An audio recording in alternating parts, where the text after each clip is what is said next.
بہت اچھے سے آپ لوگوں کو سمجھ میں آ گیا ہوگا اور یاد ہوگا. یقیناً بہت کچھ پہلے بھی پتہ تھا، لیکن اب اور بہت تفصیل سے ہمیں پتہ چل گیا کہ ایک مجاہد جو ہے اس کے کیا درجے اور اس کا کیا اجر اللہ تعالیٰ کے پاس ہے. تو وہ سارے اجر و ثواب تو ہیں ہی ہیں، پلس یہ کہ دنیاوی طور پہ کچھ دنیاوی فائدے بھی اس مومن کو حاصل ہوں گے جو اللہ کے لیے نکلا ہے. تو وہ دنیاوی فائدے جو مال غنیمت کی شکل میں حاصل ہوتے ہیں ان کو اسی لیے انفال کہا گیا ہے، کیونکہ یہ اللہ کی طرف سے ایک ایسا انعام ہے جو دنیا میں کامیابی کی شکل میں مومن کو، مجاہد کو ملتا ہے، جبکہ آخرت کا اجر اپنی جگہ موجود ہے. تو یہ جو ہے اللہ کا بہت بڑا انعام اس لیے بھی ہے کہ آپ صلی اللہ علیہ وسلم پر اور آپ کی امت پر اللہ نے اس کو جائز اور حلال قرار دیا. اس سے پہلے کسی امت کے لیے یہ حلال نہیں تھا. کسی امت کیا، اس سے پہلے بنی اسرائیل ہی تھے، اور ان کے اوپر بھی شاید اللہ تعالیٰ کی طرف سے یہ ہو جاتا، لیکن ان کی سرکشیاں اور نافرمانیاں آپ کو معلوم ہے حد سے بڑھی ہوئی تھیں، جس کی وجہ سے ان کے اوپر تو بہت سی جائز اور حلال چیزیں ان کے اوپر حرام کر دی گئی تھیں. سورہ انفال جو ہے مدنی صورت ہے. یہ سن 2 ہجری میں جنگ بدر کے بعد نازل ہوئی ہے، اور اس میں اسلام اور کفر کی اس پہلی جنگ پر بہت تفصیل سے تبصرہ کیا گیا ہے. بہت ڈیٹیلڈ واقعات اس کے بیان کیے گئے ہیں. تو ابھی جیسے جیسے آپ پڑھیں گی تو آپ کو اندازہ ہوگا. اور اصل میں بات یہ تھی کہ یہ پہلی جنگ تھی، اور اسی میں مسلمانوں کے ہاتھ مال غنیمت لگا تھا. اس سے پہلے تو ظاہر ہے کوئی جنگ ہوئی نہیں تھی، اور جن حالات میں ہوئی تھی اس کا بھی تھوڑا سا بیک گراؤنڈ میں آپ کو بتاؤں گی ابھی کہ کس طرح سے ہوئی تھی. اس کے ساتھ ساتھ ایک اور بھی بہت خاص بات تھی. پچھلی صورت آپ نے جو سورہ الاعراف آپ نے پڑھی، جو کہ مکی صورت تھی اور مکے کے آخری دور کی وہ صورت تھی، اور اس میں جو ہے ایک طرح سے اتمام حجت اللہ کی طرف سے کی گئی تھی، اور تمام پچھلی قوموں کا ذکر جو کہ اللہ کی نافرمانی اور سرکشی پہ اڑے رہے تھے، ان کا انجام جو ہے اللہ تعالیٰ نے اس صورت میں بتایا ہے کہ کس طرح اللہ کے ساتھ شرک سے باز نہیں آتے تھے اور اللہ کے رسولوں کو جھٹلاتے تھے. اللہ کی نشانیوں کو دیکھنے کے بعد بھی ان کا انکار کرتے تھے، اور اپنی ڈٹائی اور سرکشی سے کسی طرح سے دین کے راستے پہ نہیں آنے کی وجہ سے ان پر کس طرح سے عذاب نازل ہوئے. اور پھر آپ صلی اللہ علیہ وسلم کا یہاں پر جو ذکر ہے تو اس میں یہ بھی اسی لیے تھا کہ قریش کو وہ سارے حالات بتانے کے بعد اب آگے یہ بتایا جا رہا ہے کہ اب انہوں نے بھی اسی طرح سے ضد اور سرکشی پہ اڑے رہے. تو نتیجتاً کیا ہوا کہ آپ صلی اللہ علیہ وسلم وہاں سے نکل کے مدینہ آ گئے، اور اب قریش کی ذلت اور بربادی کا آغاز ہو گیا. اب اس طرح کے عذاب تو نہیں تھے اللہ کی طرف سے، لیکن دنیاوی طور پہ تو ذلیل ہونے کا وقت ان کے آ گیا تھا. اور ساتھ ہی ساتھ اس میں یہ بھی بتایا گیا ہے کہ کس طرح سے پچھلی قومیں جو تھیں ان کا اپنے رسول کے ساتھ کیسا رویہ اور سلوک تھا. اور اس میں بھی یہ بتایا گیا کہ کس طرح قریش کا بھی، یعنی آپ ہی کی قوم تو وہی تھی نا، ان کا بھی آپ کے ساتھ کیسا سلوک اور کیسا تعلق تھا. لیکن ساتھ ہی ساتھ جو حضرت موسیٰ علیہ السلام یعنی بنی اسرائیل کی قوم جو صاحب کتاب تھے، ان کا اپنے رسول کے ساتھ جو رویہ تھا کہ جنگ کے موقع پہ یا مشکل موقعوں پر وہ کس طرح اپنے رسول سے کہا کرتے تھے کہ آپ جائیے اور آپ اپنے اللہ سے یہ ہمارے لیے لے کر آئیے، اور آپ جائیے اور آپ اور اللہ جا کے آپ کا اللہ آپ لوگ جنگ کریں اور ہم یہاں بیٹھیں، اس طرح کی باتیں. تو یہاں پر اس کا موازنہ بھی کیا گیا ہے کہ کس طرح سے آپ صلی اللہ علیہ وسلم کے ساتھی جو صحابہ کرام تھے ان کا آپ صلی اللہ علیہ وسلم کے ساتھ کیا رویہ تھا، کیسا سلوک تھا، کیسی عزت تھی، کیسی آپ کی بات پہ عمل کرنے والے لوگ تھے، اور کس طرح اللہ کی احکامات کی پابندی کرنے والے لوگ تھے. تو اس صورت میں اس طرح سے بہت ساری ایسی اہم باتیں ہیں جو کہ یہاں پہ بتائی جا رہی ہیں. اور سب سے بڑی بات یہ ہے کہ اس جنگ کا یعنی جنگ بدر کا بیک گراؤنڈ بھی بتایا جا رہا ہے. تو ہم اب شروع کرتے ہیں اور آگے جہاں جہاں جس طرح سے جو بات آتی جائے گی اس کی ڈیٹیل کرتے جائیں. یہ سلونہ کا وہ سوال کرتے ہیں آپ سے انل انفال انفال کے بارے میں، غنیمتوں کے بارے میں، قل الانفال للہ والرسول، کہہ دیجئے کہ غنیمتیں ہیں اللہ کے لیے اور اس کے رسول کے لیے۔ فاتقوا، پس ڈرو، اللہ سے، وَأَصْلِحُوا، اور اصلاح کرو، ذات بینکم، آپس میں، وَأَطِیعُوا اللَّهَ وَرَسُولَهُ، اور اطاعت کرو اللہ کی اور اس کے رسول کی، ان کنتم مومنین، اگر ہو تم ایمان لانے والے۔ سب سے پہلا جو ہے وہ سوال صحابہ کرام کے دل میں یہ آیا کہ جنگ جیتنے کی بعد جو مال غنیمت ہاتھ لگا تو کہ اب اس کا کیا ہوگا، اس کو کیا کیا جائے گا، کیونکہ میں نے بتایا نا پچھلے قومیں میں تو اس کو رکھنے کا حق نہیں ہوتا تھا۔ تو اللہ تعالیٰ فرما رہا ہے کہ آپ صلی اللہ علیہ وسلم سے فرما رہا ہے کہ آپ صلی اللہ علیہ وسلم ان لوگوں کو بتا دیجئے، ان سے کہہ دیجئے کہ مالی غنیمت جو ہے یہ اللہ اور اس کے رسول کے لیے ہے، یہ ان کا حق ہے۔ ان پہ حق کس کا ہے؟ اللہ کا اور اللہ کے رسول کا۔ بس اللہ سے ڈرو اور اپنی اصلاح کرو آپس میں، یعنی کس طرح اصلاح کرو آپس میں؟ جس طرح اللہ کا حکم ہے کہ مال غنیمت کو تقسیم کرنا ہے اسی طریقے سے اس کو تقسیم بھی کرو، اللہ کے اس حکم کو مانو۔ وَأَطِیعُوا اللَّهَ وَرَسُولَهُ، اور اطاعت کرو اللہ کی اور اس کے رسول کی اگر تم ایمان والے ہو۔ اصل میں ہوا یہ کہ جب جنگ بدر ہوئی تو پہلا موقع تھا مسلمانوں کے لیے جنگ کا، اور اس کی جو اس کے طور طریقے، جو اس کے کس طرح سے تقسیم اور کس طرح جنگ میں کیا، اس کے بعد کیا ہوتا ہے، کس طرح ہوتا ہے، یہ سب پہلے معاملات تھے نا۔ اور صحابہ کرام جو تھے بے شک بہت بہترین انسان تھے، اور لیکن بہرحال انسان تھے تو کچھ معاملات میں ان میں بھی آپس میں تنازع ہو جاتا تھا، کبھی ایک دوسرے سے الجھ بھی جاتے تھے، تو ایسا نہیں تھا۔ اور ابھی ظاہر ہے کچھ ذہن میں پرانی جاہلیت کے تصور جو تھے وہ بھی کچھ لوگوں کے ذہن میں ابھی تک موجود تھے۔ اب کیا ہوا کہ جب بدر کی لڑائی میں کافروں کو شکست ہو گئی تو اب جن لوگوں نے جو مال غنیمت لوٹا، اب انہوں نے کیا، عرب کا کیا طریقہ تھا، یہ تو اس سے پہلے ہم بنی اسرائیل کا طریقہ ہم تھا نا کہ ان کو مال غنیمت کو جلا دیتے تھے، لیکن عرب کا طریقہ کیا تھا؟ عرب کا طریقہ یہ تھا کہ وہ جب بھی لڑائی یا جنگ ہوتی تھی تو جو شخص جس کے ہاتھ جو کچھ لگتا تھا، جو کچھ وہ لوٹ سکتا تھا تو وہ اس کا مالک بن جاتا تھا۔ اب کیا ہوا کہ یہاں پر 3 گروہ تھے۔ ایک گروہ جو تھا اللہ تعالیٰ کی طرف سے آپ صلی اللہ علیہ وسلم نے جو ہے لوگوں کو تقسیم کیا تھا 3 گروپس میں۔ ایک گروپ جو تھا وہ آگے لڑ رہا تھا، دوسرا جو تھا وہ ان پہ نظر رکھے ہوئے تھا کہ ضرورت پڑے مدد کی تو ہم آگے بڑھ کے مدد کریں، اور تیسرا ایک گروپ جو تھا وہ آپ صلی اللہ علیہ وسلم کے چاروں طرف آپ کی حفاظت کے لیے، ظاہر ہے سب سے امپورٹنٹ ہستی تو آپ صلی اللہ علیہ وسلم ہی تھے نا، اور آپ کی حفاظت بہت ضروری تھی کیونکہ سب سے زیادہ دشمنی بھی آپ صلی اللہ علیہ وسلم سے ہی تھی، ان کو موقع ملنے پہ وہ تو آپ کو کسی بھی طرح نقصان پہنچانے کی کوشش کرتے ہیں۔ تو کیا ہوا کہ وہ فریق جو جنگ کر رہا تھا اس نے کیا کیا، لڑتے لڑتے وہ جب یہ پسپا ہوئے یعنی پیچھے بھاگنے لگے کافر شکست کے بعد، تو وہ ان کا پیچھا کرنے لگے کہ کہیں یہ پلٹ کے دوبارہ نہ آ جائیں، اچھی طرح ان کو دور تک بھگا دیں۔ دوسرا جو پارٹی تھی، جو گروہ تھا جو کہ ان کے بیک پہ موجود تھا، انہوں نے مال غنیمت سمیٹنا شروع کر دیا، اور تیسرا جو تھا وہ بھی وہ آپ صلی اللہ علیہ وسلم کی حفاظت کر رہا تھا، تو وہ بھی آپ کو چھوڑ کر تو نہیں جا سکتے تھے۔ اب کیا ہوا کہ جب مال غنیمت کا تقسیم کا وقت آیا تو جن لوگوں کے ہاتھ جو کچھ لگا تھا انہوں نے کہا کہ بھئی یہ تو ہمارا وہ حق ہے، ہم نے یہ سب لوٹا ہے۔ تو جو جنگ لڑکے اور کفار کے پیچھے گئے تھے اور ان کو کہ وہ پلٹ کے واپس نہ آئے، انہوں نے کہا کہ اگر ہم نہ جاتے ان کے پیچھے، ہم بھی مال غنیمت سمیٹنے لگتے تو ہماری اس لاپرواہی سے وہ پلٹ کے حملہ کر دیتے ہمارے اوپر، جیسا کہ آگے دیکھیں جنگ احد میں اسی طرح کی ایک بات ہوئی تھی نا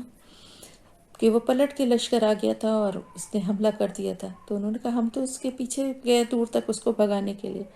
اور جو آپ صلی اللہ علیہ وسلم کی حفاظت پہ مامور تھے انہوں نے کہا سب سے اہم کام تو ہم کر رہے تھے کہ آپ صلی اللہ علیہ وسلم کی ہم حفاظت فرما رہے تھے کہ آپ کو کوئی نقصان نہ پہنچے، اور ورنہ فتح تو ہو ہی نہیں سکتی تھی، تو اگر فتح نہیں ہوتی تو مال غنیمت بھی ہاتھ نہیں آتا۔ اب اس واقعے کہنے کو تو یہ بات معمولی تھی، لیکن ظاہر ہے اس وقت کے حالات آپ سوچیں کہ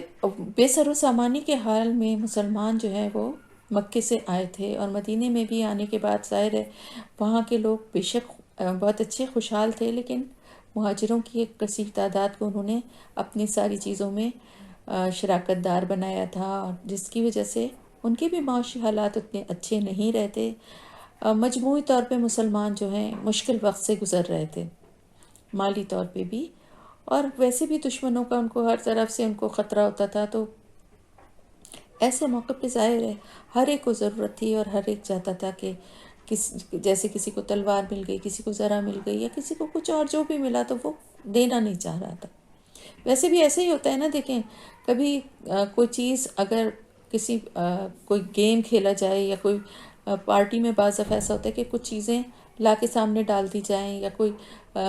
سویٹس ہی اگر ڈال دی جائیں اور کہا جائے سب خود سے اٹھا لیں، اب جس کی مٹھی میں جتنا جتنا آتا ہے، لوگ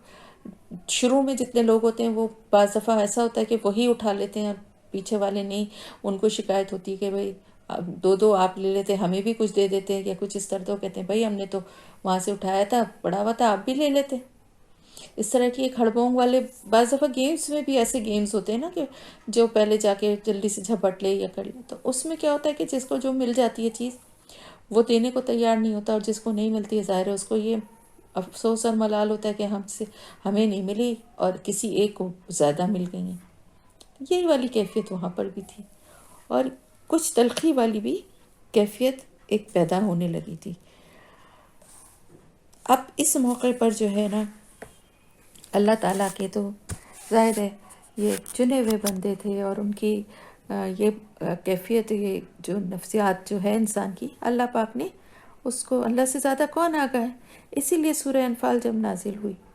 تو اس پر سب سے پہلے جو ہے اسی مسئلے کی طرف اللہ تعالیٰ نے نشاندہی کی، اور سب سے پہلا اللہ کی طرف سے جو ارشاد ہوا کہ اس سوال کا جواب جو ہے وہ یہ ہے کہ یہ غنیمت نہیں ہے، مال غنیمت نہیں ہے، بلکہ انفال کے لفظ سے اللہ نے اسی لیے اس کا بیان کیا ہے تاکہ یہ اندازہ ہو جائے۔ عربی زبان میں نفل اس چیز کو کہتے ہیں، جیسے میں نے بتایا، جو واجب سے یا حق سے زائد ہو۔ تو اب ایک بندہ اپنے آقا کے لیے فرض سے بڑھ کر کوئی خدمت بجا لاتا ہے اگر، تو پھر اس کے طرف سے یہ انعام آقا کی طرف سے ہوتا ہے جو وہ اپنے بندے کو اس کے حق سے زائد دیتا ہے۔ کیا مطلب ہوا اس کا؟ مطلب یہ ہوا کہ یہ ساری جنگ اور یہ ساری لڑائی جو تھی، یہ تو سب کی سب اللہ کی رضا کے لیے ہو رہی تھی نا، یہ اللہ کی طرف سے حاصل جو آخرت کے جو انعامات ہیں ان کے بارے میں ہو رہی تھی نا، تو پھر یہ دنیا کا مال کہاں سے تم لوگوں کا ہو گیا جس کے تم مالک بن گئے ہو کہ خود سے اس کی تقسیم کا فیصلہ کرو؟ تو مال تو اب جنگ اگر اللہ کے لیے ہے تو مال بھی پھر اللہ کا ہی ہے۔ اب اللہ کا مال ہے اور وہ اپنے بندوں میں سے جس کو جتنا دل چاہے وہ دے سکتا ہے، اور جس کو نہیں چاہے نہ دے، اور کتنا دے گا اور کس کو نہیں دے گا، یہ والی بات جو ہے یہ سمجھنا بہت ضروری ہے۔ سمجھ میں آئی؟ بات یہ ہے کہ اس کو آپ اس طرح سے بھی سمجھ سکتے ہیں کہ اگر جیسے ٹیکس کلیکٹ کیا جاتا ہے، یا کسی گاؤں میں یا کسی اس میں فصلوں پہ کوئی ٹیکس، یا کوئی وہاں کے زمیندار کی طرف سے کوئی کچھ وصول کیا جا رہا ہے، اب محنت کون کر رہا ہے کھیتوں میں؟ کسان کر رہے ہیں نا، لیکن اس مال میں سے حصہ، یا نوکریاں کون کرتا ہے؟ لوگ کر رہے ہیں نا، لیکن اپنے مال میں سے ٹیکس کی شکل میں حصہ دیتے ہیں نا گورنمنٹ کو۔ اب اس ٹیکس سے جو کہ لوگوں سے ہی لے کے جمع کیا گیا ہے، اب وہ کس کی ملکیت ہے؟ کیونکہ ملک میں حکومت جس کی ہے تو سارا کام جو ہے وہ اس کے لیے ہی کیا جا رہا ہے۔ اس کو میں دنیاوی لحاظ سے آپ کو سمجھانے کی کوشش کر رہی ہوں، نعوذ باللہ میرا مطلب خدا نخواستہ اس معاملے سے تشبیہ دینا نہیں ہے، لیکن آپ کو سمجھ میں آ جائے اس لیے میں ایکسپلین کر رہی ہوں کہ اب اگر گورنمنٹ کے انڈر رہتے ہوئے آپ نے جو کچھ بھی کر رہے ہیں نا، تو یہ سب ملک کیونکہ گورنمنٹ کے انڈر چل رہا ہے تو یہ سارا کام ہو رہا ہے. اب آپ کا مال جو ہے اس میں سے ایک حصہ چلا گیا، اب اس حصے میں سے وہ گورنمنٹ جو کچھ بھی آپ کے لیے کام کرے یا نہ کرے تو وہ اس کی ذمہ داری ہو گئی نا. تو اسی طرح جنگ اللہ کی اور اس کے رسول کے لیے لڑ رہے تھے نا، دین کے لیے لڑ رہے تھے. تو پھر اب مال کس کا ہے؟ جیتنے کی شکل میں اگر ٹیکس کلیکٹ کرنے کے لیے کسی کو بھیجا ہے تو وہ ٹیکس کلیکٹ کر کے کہاں لے جائے گا؟ گورنمنٹ کے کسی جگہ پہ جا کے جمع کروائے گا نا. ایک کلیکٹر ہے جو ٹیکس کلیکٹ کر رہا ہے، مختلف اداروں میں جاتا ہے اور وہاں جا کے وہ ٹیکس کی جو بھی ان کی وہ بنتی ہے وہ بتاتا ہے، آڈٹ کرتا ہے کہ بھئی یہ ہے. اب اگر اس کو پیسے دیے جا رہے ہیں تو وہ کوئی اپنے پرسنل یوز میں اوکے جی یہ تو میں نے جمع کیے ہیں تو اب تو یہ میرے ہو گئے. اب بات سمجھ میں آئی؟ ہاں، کر کس کے لیے رہا تھا؟ گورنمنٹ کے لیے کر رہا ہے نا کلیکٹ، لیکن وہ کہ انہوں نے تو چیک میرے ہاتھ میں دیا ہے، پیسے تو مجھے دیے، اب یہ میرے ہو گئے. ایگزیکٹلی یہی بات کہ جنگ اللہ اور اس کے رسول کے لیے کر رہے تھے تو پیسہ کس کا ہے؟ جو کچھ مال غنیمت حاصل ہوا وہ کس کا ہے؟ جس کے لیے تم جنگ کر رہے تھے. اب اس کی مہربانی ہے، یہ نفل ہے کہ تمہارا جو اجر، جو تنخواہ تمہاری، اب اس کلیکٹر کی ایک تنخواہ بھی تو مقرر ہوگی نا جو گورنمنٹ کی طرف سے اس کو مل رہی ہے. تو اسی طرح سے اللہ کی طرف سے ایک اجر جو ہے وہ آخرت کا، وہ ان بندوں کے لیے ہے. اور اس کے ساتھ ساتھ اب ایک ایڈیشنل اللہ نفل جو ہے ایک ان کے لیے بونس دے رہا ہے جو دنیا کے مال میں سے، لیکن وہ پھر مال غنیمت جو ہے کیونکہ اللہ کا ہے تو پھر تقسیم بھی جیسی اللہ بتا رہا ہے ویسے ہی کرو، آپس میں جیسے اللہ اور اس کے رسول کا حکم مانو اور جس طرح سے وہ بتاتے ہیں اس طرح اس مال کو تقسیم کرو. یہ تھی اصل بات. تو یہ ایک بہت بڑی، آپ یہ سمجھیں کہ ایک بہت بڑی اخلاقی اصلاح تھی جو کہ مسلمانوں کو سمجھایا گیا کہ ایک مسلمان دنیا کے فائدے کے لیے، مال بٹورنے کے لیے جنگ نہیں کرتا، بلکہ دنیا کو میں اس دین کو پھیلانے کے لیے، حق کو پھیلانے کے لیے، مظلوم کے کو اس کا حق دلانے کے لیے وہ جو ہے وہ جنگ کرتا ہے اللہ کی رضا کے لیے. ٹھیک ہے نا؟ تو پھر جنگ کرنے کے بعد جو ہے وہ کس طرح سے اس کی تقسیم ہوتی ہے، وہ بھی وہ اسی طرح سے کرواتا ہے، اسی طرح مال کی ہوتی ہے جس طرح سے کہ اللہ اور اس کے رسول چاہتے ہیں. تو قرآن نے انفال کو اللہ اور اس کے رسول کا مال قرار دیا اور پھر یہ بھی قاعدہ بتا دیا کہ تمام مال غنیمت لا کر کس کے سامنے رکھا جائے گا؟ ظاہر ہے اللہ کا نمائندہ کون ہے؟ اللہ کا رسول. تو یہ سارا مال جو ہے جس نے جو کچھ بھی سمیٹا ہے وہ سب لا کر ان کے سامنے رکھا جائے گا، ایک سوئی تک چھپا کر نہیں رکھی جائے گی. اور پھر اس کے بعد اس مال کی تقسیم کا آگے ایک قانون یہ بھی بنا دیا گیا کہ اس کا 5واں حصہ خدا کے کام اور اس کے غریب بندوں کی مدد کے لیے بیت المال میں رکھ دیا جائے گا. باقی 4 حصے اس پوری فوج میں تقسیم کر دیے جائیں گے جو لڑائی میں شریک ہوئی ہو. کتنا اللہ کا پیارا تقسیم کا نظام ہے نا. دیکھیں یعنی اگر فرض کریں، ایک مثال اس طرح سمجھیں کہ اگر 50 روپے ہیں تو 10 روپے جو ہیں وہ مال غنیمت پہ چلے جائیں گے اور 40 جو ہیں وہ پوری فوج میں تقسیم ہو جائیں گے. اسی طرح اگر 500 ہیں تو 100 مال غنیمت میں بیت المال میں چلے جائیں گے اور 400 اسی طرح 5000 ہیں تو 1000. سمجھ گئے نا آپ؟ یعنی 5واں حصہ وہ مال غنیمت کا جو ہوگا وہ بیت المال میں جائے گا جو کہ کس کے لیے ہے؟ اللہ کی کاموں کے لیے. اور غریب اللہ کے جو بندے ہیں، مسکین ہیں، بیوہ ہیں یا یتیم ہیں یا جو بھی ضرورت مند ہیں، ان کی مدد کے لیے وہ مال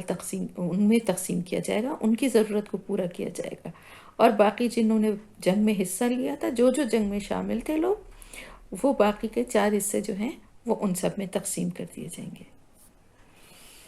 تو اب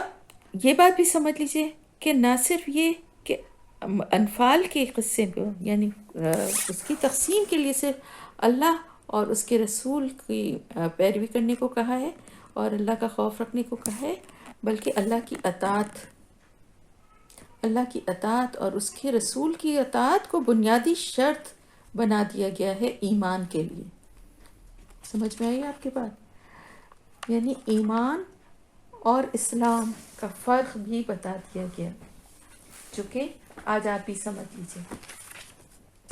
ہم تو یہ سمجھتے ہیں نا کہ ایک مسلمان اور ایک مومن میں کوئی فرق نہیں ہے، لیکن قرآن ان دونوں میں واضح فرق بتاتا ہے۔ کیا فرق ہے؟ اسلام قبول کرنا، اسلام تو ہم سب نے قبول کیا ہوا ہے، اسلام لے آئے یعنی اسلام کو قبول کر لیا۔ لیکن مومن کون ہوتا ہے؟ مومن ہر ایک نہیں ہوتا۔ مومن وہ ہوتا ہے جس کے دل تک ایمان پہنچ جاتا ہے اور جو اللہ کی اطاعت اس کی زندگی کا حصہ بن جاتی ہے، دل سے ہر بات جو ہے نا دل سے عمل کرتا ہے۔ ہماری طرح نہیں کہ نماز فرض ہے، روزہ فرض ہے تو ہم رکھ رہے ہیں، اس کا دل جو ہے نا وہ ان چیزوں کے بالکل ان کو دل سے قبول کرتا ہے، اور دل تک اسلام پہنچنے کی وجہ سے اس کو کسی بات میں اس کے کوئی سوال،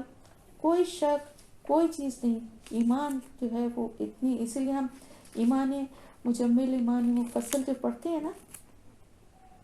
تو ہمارا ایمان ہے۔ اسلام تو ہم کلمہ پڑھ کے لے آئے ہیں، لیکن ایمان جو ہے نا وہ نصیب ہونا بڑی خوش قسمتی کی بات ہے۔ تو ایمان اور اسلام میں یہاں پر یہ فرق بتا دیا گیا کہ وہ لوگ اطاعت اللہ اور اس کے رسول کی کرتے ہیں یا کرنا چاہیے یا کریں گے جو کہ ایمان والے ہیں، سچے اہل ایمان ہیں۔ تو سچے اہل ایمان جو ہیں وہی ان باتوں پہ عمل کریں گے، اللہ کے احکامات پر عمل کریں گے، اور اللہ سے دعا یہی کرنا چاہیے کہ مسلمان کے بجائے ہمیں مومن بنائے۔ جس طرح سے کہ ہم دیکھتے ہیں کہ اسلام کی بنیاد 5 چیزوں پر ہے، جسے ہم کہتے ہیں نا اسلام کے جو پلرز ہیں یا ستون ہیں جن پہ اسلام کی عمارت قائم ہے۔ آپ سب کو معلوم ہے کہ پہلا تو کلمہ ہے کہ اللہ تعالیٰ کو معبود ماننا کہ اللہ کے سوا کوئی معبود نہیں ہے، کوئی عبادت کے لائق نہیں ہے، اور آپ صلی اللہ علیہ وسلم اللہ کے بندے اور رسول ہیں۔ پھر نماز قائم کرنا، زکوٰۃ ادا کرنا، حج اور رمضان کے روزے رکھنا، یہ 5 جو ہیں ارکان اسلام ہیں جن کے اوپر اسلام کی بنیاد ہے، جن سے ہر مسلمان واقف ہے۔ لیکن جب ایمان کی بات ہوگی تو پھر ان 5 ارکان کے ساتھ 2 مزید ارکان کا اضافہ ہو جاتا ہے، اور وہ 2 ارکان ہیں دل کا یقین اور جہاد فی سبیل اللہ۔ ایک کا تو تعلق نظریے سے ہے اور دوسرے کا تعلق عمل سے ہے۔ تو اللہ تعالیٰ نے قرآن شریف میں ہی مومن کے بارے میں جو تفصیل سورہ حجرات میں کی آیت میں جو ہے اللہ تعالیٰ نے مومن کی جو خصوصیت اور نشانی بتائی ہے، تو وہ اس کا ترجمہ ہے کہ مومن تو بس وہ ہیں جو ایمان لائے اللہ پر اور اس کے رسول پر، پھر ان کے دلوں میں شک باقی نہ رہے اور وہ جہاد کریں اپنے مالوں اور جانوں کے ساتھ اللہ کی راہ میں۔ صرف وہی لوگ اپنے دعوے میں سچے ہیں، یعنی ایمان کے دعوے میں وہی لوگ سچے ہیں۔ یعنی کلمہ شہادت تو پڑھنے کے بعد انسان مسلمان ضرور ہو جاتا ہے اور تمام ارکان اسلام اس کے لیے فرض قرار پاتے ہیں، لیکن حقیقی مومن وہ تب بنے گا جب اس کے دل کو گہرا یقین والا ایمان نصیب ہوگا اور وہ عملی طور پر جہاد میں بھی حصہ لے گا۔ تو اب جب کہ یہ بات ہو ہی رہی ہے ایک ایمان والے کی، اور اس کے بعد آگے کی آیت جو ہیں، یعنی پہلی تو بات آگے کہی گئی کہ اللہ اور اس کے رسول کی بات کو مانو اور ڈرو اللہ سے، اور پھر اس طرح سے اصلاح کیا کرنا ہے آپس میں، یعنی اس طرح سے اس مال کا اور ان چیزوں کا فیصلہ آپس میں اسی طرح سے ہوگا جیسا کہ اللہ اور اس کے رسول کی طرف سے کہا جائے گا، جو بتایا جائے گا۔ یہ بھی ایک ایمان رکھنے والے ایک مومن کی نشانی ہے۔ اور آگے پھر اب بتایا جا رہا ہے کہ مومن جو ہے اس کی اور کیا نشانیاں ہیں۔ انما بے شک المومنون مومن الذین وہ لوگ ہیں اذا ذکرا اذا جب ذکر اللہ ذکر کیا جاتا ہے اللہ کا وجلت ڈر جاتے ہیں کانپ جاتے ہیں قلوبہم دل ان کے واذا اور جب تلیت پڑھی جاتی ہیں علیہم ان پر آیات اس کی زادتہم ایمانا زیادہ ہو جاتا ہے ان کا ایمان بڑھ جاتا ہے ان کا ایمان ان کے ایمان کو اور زیادہ بڑھا دیتی ہیں وہ آیات وہ علی ربہم اور اپنے رب پر یتوکلون وہ توکل کرتے ہیں الذین وہ لوگ جو یقیمون الصلاۃ قائم کرتے ہیں نماز و مما اور اس میں سے جو رزقناہم رزق دیا ہم نے انہیں ینفقون وہ خرچ کرتے ہیں اولئک هم المؤمنون یہی لوگ ہیں وہ مومن ہیں حقا سچے لہم ان کے لیے درجات درجے ہیں عند ربہم ان کے رب کے پاس وہ مغفرت اور بخشش ہے وہ رزق کریم اور رزق ہے عزت والا۔ اب آپ یہ دیکھیے کہ یہ جو مومنین کی خصوصیات یہاں پر بتائی گئی ہیں یہ ایک پیمانہ ہے، یہ ایک کسوٹی ہے اپنے آپ کو چیک کرنے کی، اور اب ان خصوصیات کو ذرا غور سے ان کو جب آپ ان پہ غور کریں تو آپ کو اندازہ ہوگا اپنے ایمان کے لیول کا۔ بہت ہی پیاری آیات ہیں اور اب کی اس ویک میں آپ کو یہی آیات یاد کرنے کے لیے دوں گی۔ جب مومنین کی نشانی ہے کہ جب ان کے سامنے اللہ کا ذکر کیا جاتا ہے تو ان کے دل کانپ جاتے ہیں، یعنی جب اللہ کی بات ہوتی ہے تو وہ ڈر جاتے ہیں، کس سے؟ ہر گناہ سے، ہر غلط کام سے۔ اگر ان کے سامنے جب اللہ کا نام یا اللہ کا ذکر لیا جاتا ہے، ان کو اللہ کے حوالے سے کسی بات کی نصیحت کی جاتی ہے تو ان کے دل ڈر جاتے ہیں اور ان کے دل میں صرف اللہ کی یاد رہ جاتی ہے، دنیا انہیں بھول جاتی ہے۔ پہلی نشانی۔ دوسری نشانی، اور جب پڑھی جاتی ہیں ان پر اللہ کی آیات، اس کی کس کی؟ اللہ کی، یعنی جب ان کے سامنے قرآن کی تلاوت ہوتی ہے یا ذکر کیا جاتا ہے۔ نماز جو ہے اللہ کے ذکر کا سب سے بڑا ذریعہ ہے اور اس میں قرآن کی تلاوت بھی ہوتی ہے، اور اس کے علاوہ بھی جب کبھی قرآن کی تلاوت وہ خود بھی کرتے ہیں یا سنتے ہیں، نماز میں تو سنتے ہیں نا، خود تو نہیں کر رہے ہوتے تلاوت، تو جب ایسا ہوتا ہے کہ اللہ کی آیات کی تلاوت ان کے سامنے کی جا رہی ہوتی ہے یا وہ خود کر رہے ہوتے ہیں تو ان کے ایمان میں اور اضافہ ہو جاتا ہے۔ کیوں؟ کیونکہ اللہ کی کھلی نشانیاں اس میں موجود ہیں نا۔ اب دیکھیں یہ آیات جب آپ پڑھ رہے ہیں، آپ کو سب سے بنیادی چیز کیا ہے کہ آپ کو سمجھ میں بھی تو آئے نا کہ آپ کیا سن رہے ہیں۔ ایمان میں اضافہ تو اس وقت ہوگا، ایمان میں کو بڑھائیں گی تو اس وقت جب آپ کو سمجھ میں آئے کہ یہ کیا آپ قاری صاحب پڑھا رہے ہیں نماز میں، آپ بے شک ان کے پیچھے خاموشی سے کھڑے ہیں، بادب کھڑے ہیں اور نماز پڑھ رہے ہیں، لیکن آپ کو کچھ پتہ نہیں کہ وہ کیا پڑھ رہے ہیں، آپ کو کچھ سمجھ میں نہیں آ رہا سوائے اس کے یہ کہ یہ قرآن کی تلاوت ہو رہی ہے، کسی بھی صورت کی ہو رہی ہے، ہمیں نہیں پتہ، ہم صرف کیا کر رہے ہیں، اب ادب سے قرآن کو سن رہے ہیں، اس کا ثواب تو ضرور ملے گا انشاءاللہ تعالی، لیکن ایمان نہیں بڑھے گا، ایمان زیادہ نہیں ہوگا۔ قرآن کی تلاوت روزانہ کرنی چاہیے نا، اکثر آپ میں سے لوگ کرتے ہی ہوں گے، جو نہیں کرتے وہ بھی کوشش کریں کہ تھوڑا ہی پڑھیں لیکن روز پڑھیں۔ تو قرآن کی تلاوت آپ کر رہے ہوں کہ گھر میں کوئی، جیسے میرے ابو کی عادت تھی ماشاءاللہ سے کہ وہ جب قرآن پڑھتے تھے نا تو تھوڑی آواز سے پڑھتے تھے، تو بہت سارے لوگوں کی عادت ہوتی ہے کہ وہ تھوڑے آواز سے قرآن کی تلاوت کرتے ہیں، اور بڑی ابو کی آواز کان میں کبھی کبھی گونجتی ہے کہ جیسے وہ لے کے بیٹھے ہوتے تھے اور وہ پڑھ رہے ہوتے تھے، تو ہمیں صرف یہ لگ رہا ہوتا تھا کہ قرآن کی تلاوت ہو رہی ہے۔ ہم لوگ چھوٹے چھوٹے سے جب تھے، جب بھی بڑے ہوئے تب بھی، جب تک قرآن کا کچھ پتہ ہی نہیں تھا، صرف ہاں یہ تھا کہ قرآن کی تلاوت، وہ آواز ہی دل پہ اتنا اثر کرتی تھی اور اتنی اچھی لگتی تھی اسی طرح کبھی کوئی اچھی خوش الہانی سے تلاوت کر رہا ہو تو کتنے دل پہ اثر کرتی ہے. بعض دفعہ میں کچھ اس طرح کی آیات کی تلاوت گروپ میں یا ویسے بھی شیئر کرتی ہوں تو آپ دیکھیں کہ وہ سن کے کتنا دل پہ ایک اچھا اثر ہوتا ہے نا. تو ایمان میں اضافہ لیکن نہیں ہوتا. ایمان میں اضافے کی شرط کیا ہے؟ کہ جب وہ سمجھ میں آئیں. اب یہ آیات آپ جب پڑھ رہے ہیں، یقین کریں یہ آیتیں جب میں سنتی اور پڑھتی ہوں میرا دل بھی کانپ جاتا ہے.